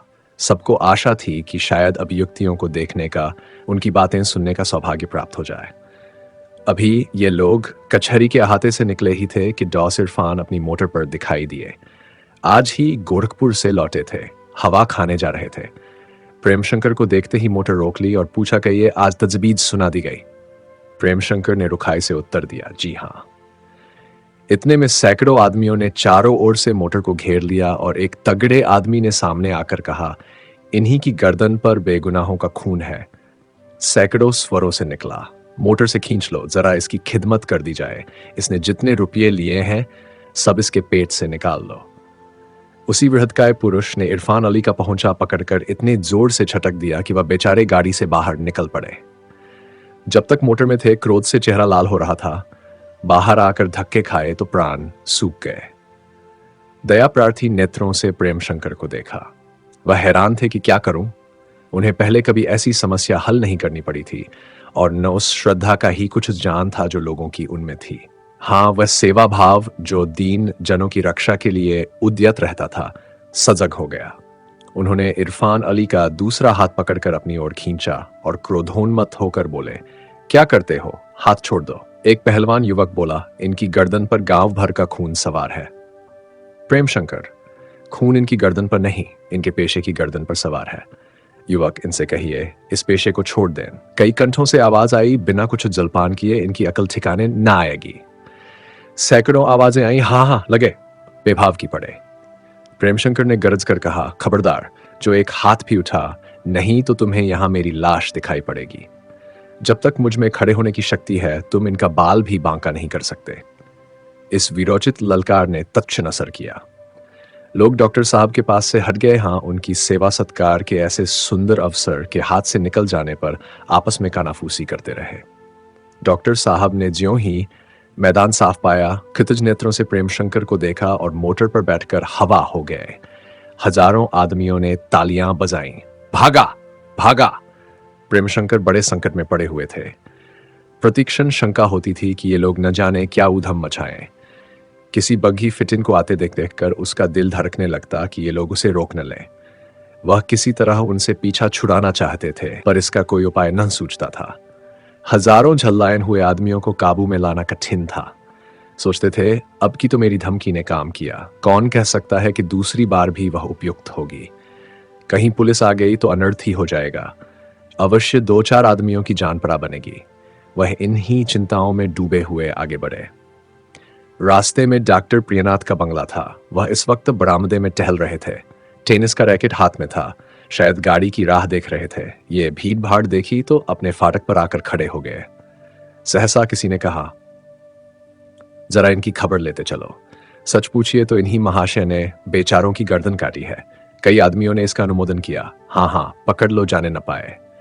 जब तक प्रेमशंकर डॉक्टर साहब के पास पहुंचे, तब तक सैकड़ों आदमियों ने उन्हें घेर लिया। उसी बलिष्ठ युवक ने आगे बढ़कर डॉक्टर साहब के हाथ से रैकेट छीन लिया और कहा, बताइए साहब, लखनपुर के मामले में कितनी रिश्वत खाई है? कई आदमियों ने कहा, बोलते क्यों नहीं, कितने रुपए उड़ाए थे? डॉक्टर महोदय ने चिल्ला चिल्ला कर नौकरों को पुकारना शुरू किया, किंतु नौकरों ने आना उचित न समझा। एक आदमी बोला, ये बिना समझावन बुझावन के न बताएंगे। प्रियनाथ, मैं तुम सबको जेल भिजवा दूंगा, रैस्कल्स। डॉक्टर साहब ने भय दिखलाकर काम निकालना चाहा, पर यह न समझे कि साधारणतः जो लोग आंख के इशारे पर कांप उठते हैं, वे विद्रोह के समय गोलियों की भी परवाह नहीं करते। उनके मुंह से इतना निकला था कि लोगों के तेवर बदल गए। शोर मचा, जाने न पाए, मारकर गिरा दो, देखा जाएगा। इतने में प्रेमशंकर डॉक्टर साहब के पास कर खड़े हो गए। सैकड़ों लाठियां, छतरियां और छड़ियां उठ चुकी थीं। प्रेमशंकर को सम्मुख देखकर सब की सब हवा में रह गई। केवल एक लाठी न रुक सकी, वह प्रेमशंकर के कंधे में जोर से लगी। उसी बलिष्ठ युवक ने डॉक्टर साहब को धक्का कर कहा, उनके पीछे क्या चोरों की तरह छिपे खड़े हो? सामने आ जाओ तो मजा चखा दूं। खूब रिश्वतें लेकर खफीफ को शदीद और शदीद को खफीफ बनाया। अभी यह वाक्य पूरा न होने पाया कि लोगों ने प्रेमशंकर को लड़खड़ाकर जमीन पर गिरते देखा। किसी ने किसी से कुछ कहा नहीं, पर सबको किसी अनिष्ट की सूचना हो गई। चारों तरफ सन्नाटा छा गया। लोगों की उद्दंडता शंका में परिवर्तित हो गई। लोग पूछने लगे, ये किसकी लाठी थी, ये किसने मारा? उसके हाथ तोड़ दो, पकड़कर गर्दन मरोड़ दो, किसकी लाठी थी? सामने क्यों नहीं आता? क्या ज्यादा चोट आई? सहसा डॉक्टर से प्रियनाथ ने उच्च स्वर से कहा, अधमरा ही क्यों छोड़ दिया? एक लाठी और क्यों न जड़ दी कि काम तमाम हो जाता? मूर्खों, तुम्हारा अपराधी तो मैं था, इन्होंने तुम्हारा क्या बिगाड़ा था? यह कहकर वह प्रेमशंकर के पास घुटनों के बल बैठ गए और घाव को भली भांति देखा। कंधे की हड्डी टूट गई थी। तुरंत रुमाल निकालकर कंधे में पट्टी बांधी। तब अस्पताल जाकर एक चारपाई लिवा लाए और प्रेम शंकर को उठाकर ले गए। हजारों आदमी अस्पताल के सामने चिंता में डूब खड़े थे। सबको यही भय हो रहा था कि कहीं चोट ज्यादा ना आ गई हो। लेकिन जब डॉक्टर साहब ने मरहम पट्टी के बाद आकर कहा, चोट तो बहुत ज्यादा आई है, कंधे की हड्डी टूट गई है, लेकिन आशा है कि बहुत जल्द अच्छे हो जाएंगे, तब लोगों के चित्त शांत हुए। एक एक करके सभी वहां से चले गए। लाला प्रभाशंकर को ज्यों ही ये शोक संवाद मिला, वह दौड़े हुए आए और प्रेमशंकर के पास बैठकर देर तक रोते रहे। प्रेमशंकर सचेत हो गए थे। हाँ, विषम पीड़ा से विकल थे। डॉक्टर ने बोलने या हिलने को मना कर दिया था, इसलिए चुपचाप पड़े हुए थे। लेकिन जब प्रभाशंकर को बहुत अधीर देखा तो धीरे से बोले, आप घबराएं नहीं, मैं जल्द अच्छा हो जाऊंगा। कंधों में दर्द हो रहा है, इसके सिवा मुझे और कोई कष्ट नहीं है। ये बातें सुनकर प्रभाशंकर को तस्कीन हुई। चलते समय उन्हें डॉक्टर साहब के हब के पास जाकर बड़े विनीत भाव से कहा, बाबूजी, यह लड़का मेरे कुल का दीपक है, आप इस पर कृपा दृष्टि रखिएगा। इसके प्राण बच गए तो यथाशक्ति आपकी सेवा का करने में कोई बात उठा रखूंगा। यद्यपि मैं किसी लायक नहीं हूं, तथापि अपने से जो कुछ हो सकेगा वह अवश्य आपकी भेंट करूंगा। प्रियनाथ ने कहा, लाला जी, आप ये क्या कहते हैं? अगर मैं इनकी सेवा शुश्रूषा में तन मन से लगूं तो मुझसे ज्यादा कृत घन प्राणी संसार में न होगा। मेरे ही कारण इन्हें यह चोट आई है। अगर ये वहां न होते तो मेरी हड्डियों का भी पता न मिलता। इन्होंने जान पर खेलकर मेरी प्राण रक्षा की, इनका एहसान कभी मेरे सिर से नहीं उतर सकता। 3-4 दिन में प्रेमशंकर इतने स्वस्थ हो गए, किति किए के सहारे बैठ सके। लकड़ी लेकर औषधालय के बरामदे में ढल गए। उनका खुशबू समाचार पूछने के प्रतिदिन शहर के सैकड़ों आदमी प्रतिदिन आ रहे थे। प्रेमशंकर सबसे डॉक्टर साहब की मुक्तखंड से प्रशंसा कर प्रियनाथ के सेवा भाव ने उन्हें मोहित कर दिया था। वह दिन में कई बार उन्हें देखने आते, कभी कभी समाचार पर सुनाते लिए अपने घर में विशेष रीति से भोजन बनवाते। प्रेमशंकर मन में बहुत लज्जित थे कि ऐसे सज्जन, ऐसे देवतुल्य पुरुष के विषय में मैंने क्यों अनुचित संदेह किए। वह अपनी विमल श्रद्धा से उस अभक्ति की पूर्ति कर रहे थे। 1 सप्ताह बीत चुका था। प्रेमशंकर उदास बैठे हुए सोच रहे थे कि उस दीन अभियुक्तों का अब क्या हाल होगा। मैं यहां पड़ा हूं, अपीलों का अभी तक कुछ निश्चय न हो सका, और अपील होगी कैसे? इतने रुपए कहां से आएंगे? आजकल तो न्याय गरीबों के लिए एक अलभ्य वस्तु हो गया है, पग पग पर रुपये का खर्च। और ये क्या मालूम कि अपील का नतीजा हमारे अनुकूल होगा। कहीं यही सजाएं बहाल रह गई तो अपील करना निष्फल हो जाएगा। लेकिन कुछ भी हो, अपील करनी चाहिए। रुपए का कोई उपाय निकल ही आएगा, और कुछ न होगा तो दुकान दुकान और घर घर घूमकर चंदा मांगूंगा। दीनों से स्वभावतः लोगों की सहानुभूति होती है। संभव है काफी धन हाथ आ जाए। जानशंकर को बुरा लगे, इसमें मेरा कुछ बस नहीं। क्या उन्हें इस दुर्घटना की खबर न मिली होगी? आना तो दूर रहा, एक पत्र भी न लिखा कि मुझे तस्कीन होती। वह इन विचारों में मगन थे कि प्रियनाथ आगे और बोले, आप इस समय बहुत चिंतित मालूम होते हैं, थोड़ी सी चाय पी लीजिए, चित्त प्रसन्न हो जाए। प्रेमशंकर, जी नहीं, बिल्कुल इच्छा नहीं है। आप मुझे यहां से कब तक विदा करेंगे? प्रियनाथ, अभी शायद आपको यहां 1 सप्ताह और नजरबंद रहना पड़ेगा। अभी हड्डी के जुड़ने के थोड़ी कसर है, और फिर ऐसी जल्दी क्या है? यह भी तो आपका ही घर है। प्रेमशंकर, आप मेरे सिर पर उपकारों का इतना बोझ रखते जाते हैं कि मैं शायद हिल भी न सकूं। यह आपकी कृपा, स्नेह और शालीनता का फल है कि मुझे पीड़ा का कष्ट कभी जान ही न पड़ा। मुझे याद नहीं आता कि इतनी शांति कहीं और मिली हो। आपकी हार्दिक संवेदना ने मुझे दिखा दिया कि संसार में भी देवताओं का वास हो सकता है। सभ्य जगत पर से मेरा विश्वास उठ गया था, आपने उसे फिर जीवित कर दिया।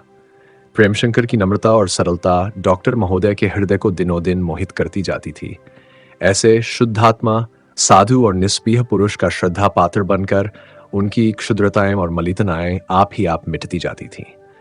वह ज्योति दीप की भांति उनके अंतःकरण के अंधेरे को विच्छिन्न किए देती थी। इस श्रद्धा रत्न को पाकर ऐसे मुग्ध थे माइक, जैसे कोई दरिद्र पुरुष अनायास कोई संपत्ति पा जाए। उन्हें सदैव यही चिंता रहती थी कि कहीं ये रत्न मेरे हाथ से निकल न जाए। उन्हें कई दिनों से ये इच्छा हो रही थी कि लखनपुर के मुकदमे के विषय में प्रेमशंकर से अपनी स्थिति स्पष्ट रूप से प्रकट कर दें, पर इसका कोई अवसर न पाते थे। इस समय अवसर पाकर बोले, आप मुझे बहुत लज्जित कर रहे हैं। किसी दूसरे सज्जन के मुंह से ये बातें सुनकर मैं अवश्य समझता कि वह मुझे बना रहा है। आप मुझे उससे कहीं ज्यादा विवेकपरायण और सच्चरित्र समझ रहे हैं जितना मैं हूं। साधारण मनुष्यों की भांति लोभ से ग्रसित, इच्छाओं का दास और इंद्रियों का भक्त हूं। मैंने अपने जीवन में घोर पाप किए हैं। यदि वह आपसे बयान करूं तो आप चाहे कितने ही उदार क्यों न हो, मुझे तुरंत नजरों से गिरा देंगे। मैं स्वयं अपने कुकृतियों का पर्दा बना हुआ हूं, इन्हें बाह्य आडंबरों से ढांके हुए हूं, लेकिन इस मुकदमे के संबंध में जनता ने मुझे कितना बदनाम कर रखा है, उसका मैं भागी नहीं हूं। मैं आपसे सत्य कहता हूं कि मुझ पर जो आक्षेप किए गए हैं वे सर्वथा निर्मूल हैं। संभव है हत्या निरूपण में मुझे भ्रम हुआ हो और अवश्य हुआ है, लेकिन मैं इतना निर्दय और विवेकहीन नहीं हूं कि अपने स्वार्थ के लिए इतने निरपराधियों का गला काटता। ये मेरी दास वृत्ति है जिसने मेरे माथे पर अपयश का टीका लगा दिया। प्रेमशंकर ने ग्लानिमय भाव से कहा, भाई साहब, आपकी इस बदनामी का सारा दोष मेरे सिर है। मैं ही आपका अपराधी हूं। मैंने ही दूसरों के कहने में आकर आप पर अनुचित संदेह किए।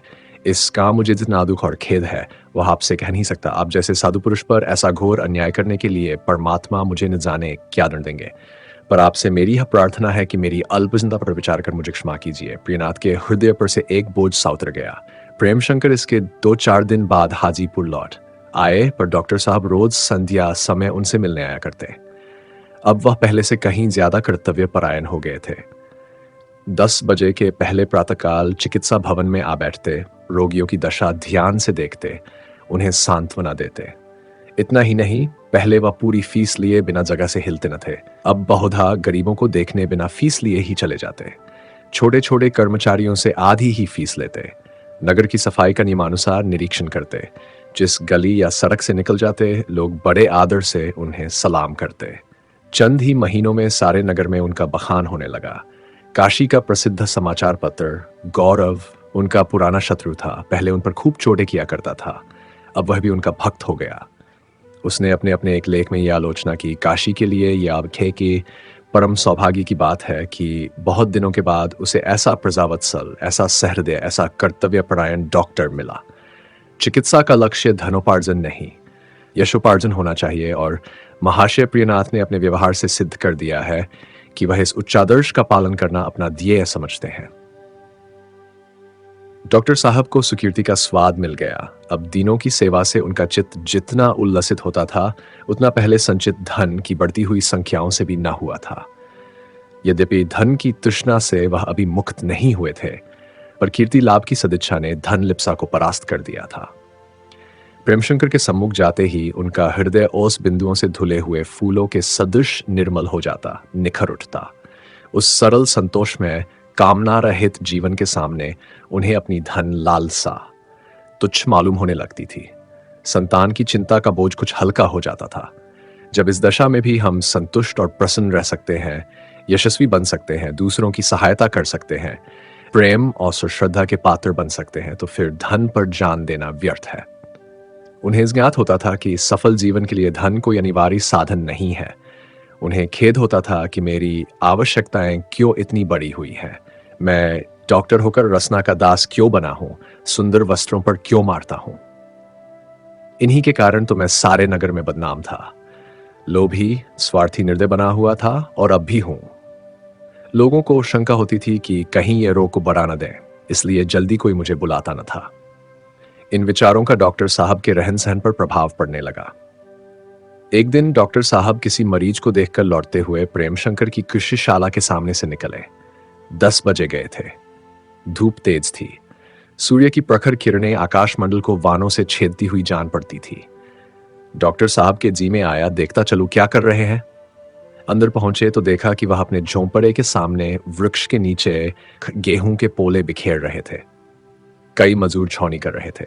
प्रियनाथ को देखते ही प्रेमशंकर झोंपड़े में आ गए और बोले, धूप तेज है प्रियनाथ, लेकिन आप तो इस तरह काम में लगे हुए हैं मानो धूप है ही नहीं।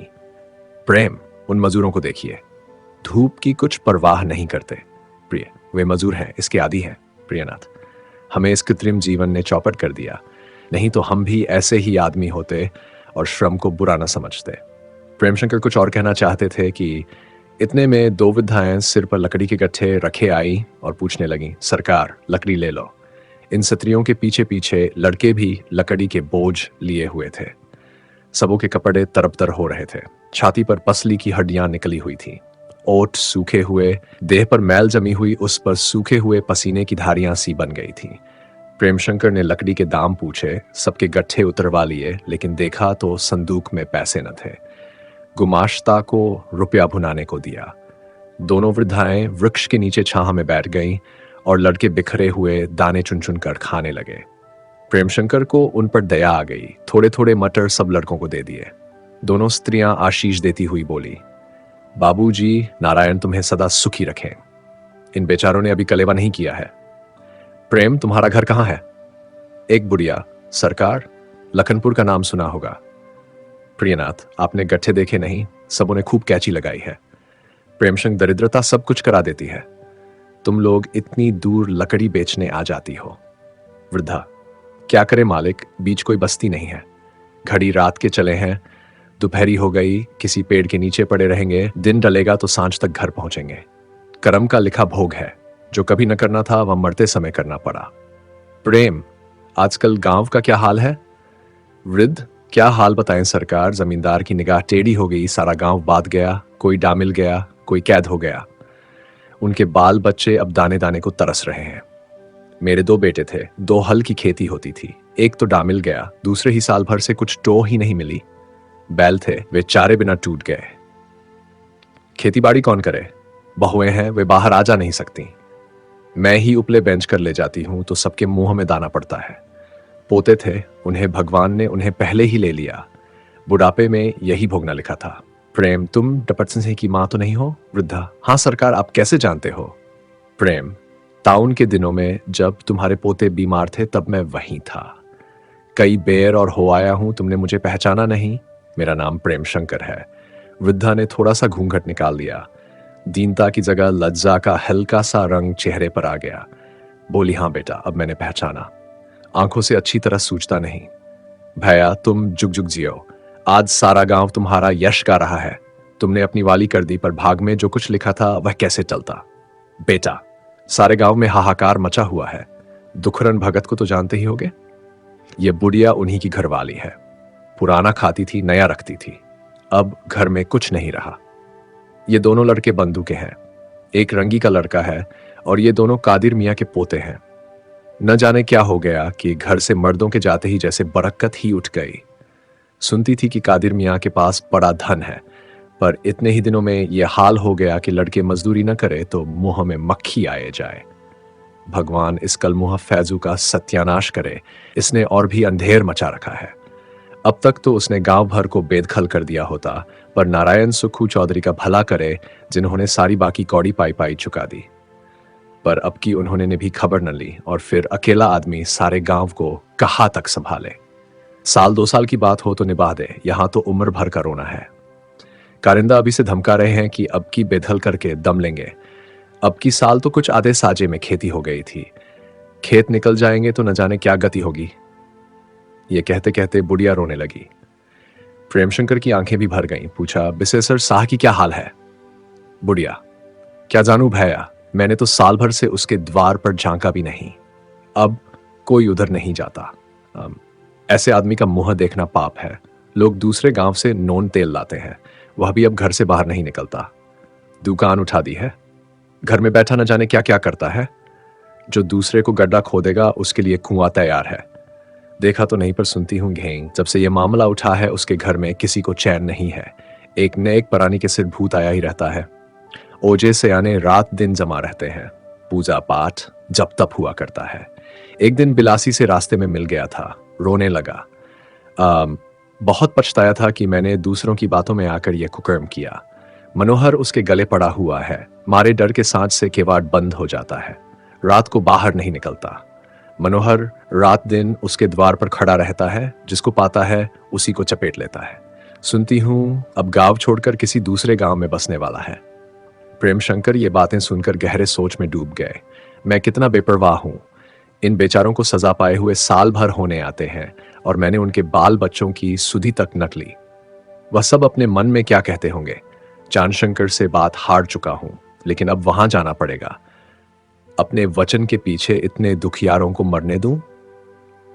यह नहीं हो सकता। इनका जीवन मेरे वचन से कहीं ज्यादा मूल्यवान है। अकस्मात बुढ़िया ने कहा, कहो भैया, अब कुछ नहीं हो सकता। लोग कहते हैं अभी किसी और बड़े हाकिम के यहाँ फरियाद लग सकती है। प्रेमशंकर ने इसका कुछ उत्तर न दिया। धन का प्रबंध तो कठिन न था, लेकिन उन्हें अपील से उपकार होने की बहुत कम आशा थी। वकीलों की भी यही राय थी, इसीलिए इस प्रश्न को टाल आते थे। डॉक्टर साहब से भी उन्होंने अपील की चर्चा कभी न की थी।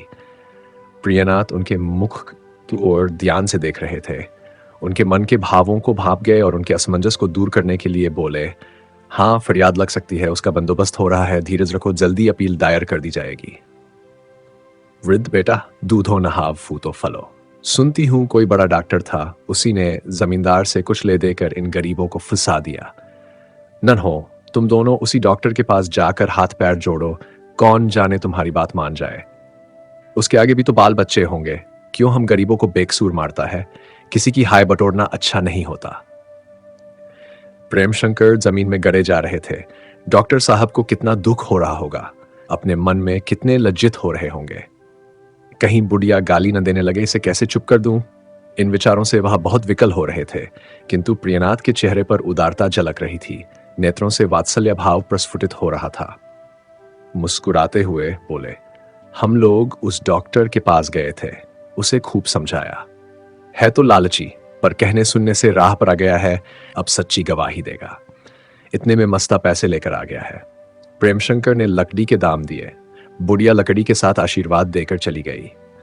द्वार पर पहुंचकर उसने फिर कहा, भैया भूल मत जाना, धर्म का काम है, तुम्हें बड़ा जस होगा।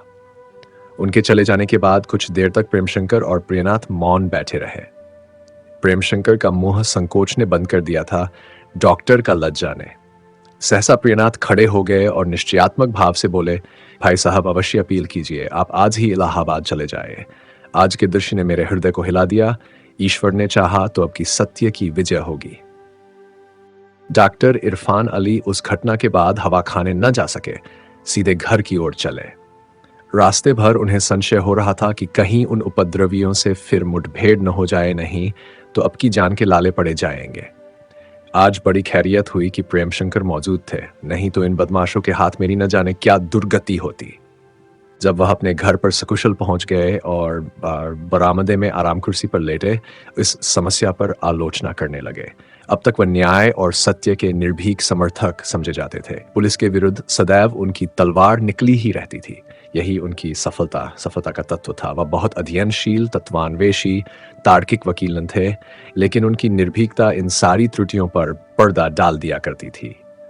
इस पर लखनपुर वाले मुकदमे में पहली बार उनकी स्वार्थपरता की कलई खुली। पहले वह प्रायः पुलिस से हार कर भी जीत में रहते थे। जनता का विश्वास उनके ऊपर जमा रहता था, बल्कि और बढ़ जाता था। आज पहली बार उनकी सच्ची हार हुई। जनता का विश्वास उन पर से उठ गया। लोकमत ने उनका तिरस्कार कर दिया। उनके कानों में उपद्रवियों के ये शब्द गूंज रहे थे, इन लोगों का खून इन्हीं की गर्दन पर है। इरफान अली उन मनुष्यों में न थे जिनकी आत्मा इद्दी लालसा के नीचे दबकर निर्जीव हो जाती है। वह सदैव अपने इष्ट मित्रों से कठिनाइयों का रोना करते थे कि इस पेशे को छोड़ दें, लेकिन जुआरियों की प्रतिज्ञा की भांति उनका निश्चय भी दृढ़ न होता था, बल्कि दिनों दिन वह लोभ में और भी डूबते जाते थे। उनकी दशा उस पथिक की सी थी जो संध्या होने से पहले ठिकाने पर पहुंचने के लिए कदम तेजी से बढ़ाता है। इरफान अली वकालत छोड़ने के पहले इतना धन कमा लेना चाहते थे कि जीवन सुख से व्यतीत हो। अतएव हलोभ मार्ग में और भी तीव्र गति से चल रहे थे, लेकिन आज की घटना ने उन्हें मर्माहत कर दिया। अब तक दशावनरी सौ की सी थी जो वह हम की दवा किया करते हैं। कभी कोई स्वादिष्ट अवले हलवा लिया, कभी कोई सुगंधित अर्क खिंचवा लिया या रुचि के अनुसार उसका सेवन करते रहे। किंतु आज उन्हें ज्ञात हुआ कि मैं एक जीर्ण रोग से ग्रसित हूँ। अब अर्क और अवहेल से काम न चलेगा। इस रोग का निवारण तेज नश्तरों और तीक्ष्ण औषधियों से होगा। मैं सत्य का सेवक बनता था, वास्तव में अपनी इच्छाओं का दास हूं। प्रेमशंकर ने मुझे नाहक बचा लिया। जरा दो चार चोटें पड़ जाती तो मेरी आंखें और खुल जाती। मुआजल्ला, मैं कितना स्वार्थी हूं। अपने स्वार्थ के सामने दूसरों की जान की परवाह नहीं करता। मैंने इस मामले में आदि से अंत तक कपट व्यवहार से काम लिया। कभी मिसलों को गौर से नहीं पढ़ा, कभी जिरह के प्रश्नों पर विचार नहीं किया, यहां तक कि गवाहों के बयान भी आद्योपांत न सुने। कभी दूसरे मुकदमे में चला जाता था, न कभी मित्रों से बातें करने लगता था। मैंने थोड़ा सा अध्ययन किया होता तो प्रियनाथ को चुटकियों पर उड़ा देता, मुखबिर को 2-4 जिरहों में उखाड़ सकता था। थानेदार का बयान कुछ ऐसा प्रामाणिक न था, लेकिन मैंने तो अपने कर्तव्य पर कभी विचार ही नहीं किया। अदालत में इस तरह जा बैठता था जैसे कोई मित्रों की सभा में जा बैठता हो। मैं इस पेशे को बुरा कहता हूं, यह मेरी मक्कारी है। हमारी अनीति है जिसने इस पेशे को बदनाम कर रखा है। उचित तो यह है कि हमारी दृष्टि सत्य पर हो, पर इसके बदले हमारी निगाह सदैव रुपये पर रहती है। खुदा ने चाहा तो आइंदा से अब वही करूंगा जो मुझे करना चाहिए। हाँ, अब से ऐसा ही होगा। अब मैं भी प्रेम शंकर के जीवन को अपना आदर्श बताऊंगा, संतोष और सेवा के सन्मार्ग पर चलूंगा। जब तक प्रेम शंकर औषधालय में रहे, इरफान अली प्राय नित्य उनका समाचार पूछने जाया करते थे। उनके धैर्य और साहस पर डॉक्टर साहब को आश्चर्य होता था। प्रेम शंकर के प्रति उनकी श्रद्धा दिनों दिन बढ़ती जाती थी। अपने मुवक्किलों के साथ उनका व्यवहार अब अधिक विनयपूर्ण होता था। वह उनके मुआमले ध्यान से देखते, एक समय एक से अधिक मुकदमा न लेते और एक मुकदमे को इजलास पर छोड़कर दूसरे मुकदमे की पैरवी करने की तो उन्होंने मानो शपथ ही खा ली। वह अपील करने के लिए बार बार प्रेम शंकर को प्रेरित करना चाहते थे, पर अपनी असजनता को याद करके सकुच जाते थे। अंत में उन्होंने सीतापुर जाकर बाबू ज्वाला सिन्हा से इस विषय में परामर्श करने का निश्चय किया, किंतु वह महाशय अभी तक दुविधा में पड़े हुए थे। वह प्रेम शंकर को लिख चुके थे कि त्याग पत्र देकर शीघ्र ही आपकी सेवा में आता हूं, लेकिन फिर कोई न कोई ऐसी बात आ जाती थी कि उन्हें अपने इरादे को स्थगित करने पर विवश होना पड़ता था। बात यह थी कि शीलमणि उनके इस्तीफा देने पर राजी न होती थी। वह कहती, बला से तुम्हारे अफसर तुमसे अप्रसन्न हैं, तरक्की नहीं होती है, न सही। तुम्हारे हाथों से न्याय करने का अधिकार तो है। अगर तुम्हारे विधातागण तुम्हारे व्यवहार से असंतुष्ट होकर तुम्हें पदच्युत कर दें तो तुम्हें अपील करनी चाहिए और चोटी के हाकिमों से लड़ना चाहिए। यह नहीं कि अफसरों ने जरा तीव्र बदला और तुमने भयभीत होकर त्याग पत्र देने की ठान ली। तुम्हारी इस अकर्मण्यता से तुम्हारे कितने ही न्यायशील और आत्माभिमानी सहवर्गियों की हिम्मत टूट जाएगी और वह भाग निकलने का उपाय करने लगेंगे। यह विभाग सज्जनों से खाली हो जाएगा और वही खुशामदी टट्टू हाकिमों के इशारे पर नाचने वाले बाकी रह जाएंगे। ज्वाला सिंह इस दलील का कोई जवाब न दे सकते थे। जब डॉक्टर इरफान अली सिर पर जा पहुंचे तो वह अपनी शिथिलता और अधिकार प्रेम का दोष शीलमणि पर रखकर अपने को मुक्त ना कर सके। शीलमणि समझ गई कि अब उन्हें रोकना कठिन है, मेरी एक न सुनेंगे। ज्यों ही अवसर मिला उसने ज्वाला सिंह से पूछा, डॉक्टर साहब को क्या जवाब दिया? ज्वाला सिंह, जवाब क्या देना है, इस्तीफा दिए देता हूं। अब हीला हवाला करने से काम न चलेगा। जब तक मैं न जाऊंगा बाबू प्रेम शंकर कुछ न कर सकेंगे। दुर्भाग्य से वह मुझ पर उससे कहीं ज्यादा विश्वास करते हैं जिसके योगी मैं हूं। अपील की अवधि बीत जाएगी तो फिर बनाए न बनेगी। अपील के सफल होने की बहुत कुछ आशा है और यदि मेरे सदुद्योग से कई निरपराधों की जानें बच जाएं तो मुझे अब एक क्षण भी विलंब न करना चाहिए। शीलमणि, तो अधिक दिनों की छुट्टी क्यों नहीं ले लेते? ज्वाला सिंह, तुम तो जानबूझकर अनजान बनती हो। वहां मुझे कितनी ही ऐसी बातें करनी पड़ेंगी जो दास्तव की बेड़ियां पहने हुए नहीं कह सकता। रुपये के लिए चंदे मांगना, वकीलों से मिलना जुलना, लखनपुर वालों के कष्ट निवारण की आयोजना करना, यह सभी काम करने पड़ेंगे। पुलिस वालों की निगाह पर चढ़ जाएंगे तो इस बेड़ी को काट ही क्यों न दूं? मुझे पूरा विश्वास है कि मैं स्वाधीन होकर जितनी जाति सेवा कर सकता हूं उतनी इस दशा में कभी न कर सकूंगा। शीलमणि बहुत देर तक उनसे तर्क वितर्क करती रही। अंत में क्रुद्ध होकर बोली, जो इच्छा हो करो। मुझे क्या करना है? जैसा सूखा सावन वैसा भरा भा दो, आप ही पछताओगे। ये सब आदर सम्मान तभी तक है जब तक हाकिम हो। जब जाति सेवकों में जा मिलोगे तो कोई बात भी न पूछेगा। क्या वहां सबके सब सज्जन ही भरे हुए हैं? अच्छे बुरे सभी जगह होते हैं। प्रेम शंकर की तो मैं नहीं कहती, वह देवता है, लेकिन जाति सेवकों से तुम्हें सैकड़ों आदमी ऐसे मिलेंगे जो स्वार्थ के पुतले हैं और सेवा भेष बनाकर गुलछर्रे उड़ाते हैं। वह निष्प्रिय पवित्र आत्माओं को फूटी आंख नहीं देख सकते। तुम्हें उनके बीच में रहना दूभर हो जाएगा। उनका अन्याय, कपट व्यवहार और संकीर्णता देखकर तुम कुड़ोगे, पर उनसे कुछ न कह सकोगे। इसलिए जो कुछ करो सोच समझ कर करो। ये वही बातें थी जो ज्वाला सिंह ने स्वयं शीलमणि से कही थीं। कदाचित यही बातें सुन सुनकर वह इस्तीफे के विपक्ष में हो गई थी, पर इस समय वह ये निराशाजनक बातें न सुन सके, उठकर बाहर चले आए और उसी आवेश में आकर त्याग पत्र लिखना शुरू किया। तो साथियों, आपने सुना प्रेमाश्रम भाग 41 से 45। यदि यह साहित्यिक यात्रा आपको छू गई हो तो वीडियो को लाइक करें, कमेंट में अपनी भावनाएं साझा करें और साहित्य सागर को सब्सक्राइब करें ताकि हम साथ मिलकर हिंदी साहित्य की अगली रचनाओं की यात्रा पर निकल सकें। आप सभी का हार्दिक धन्यवाद।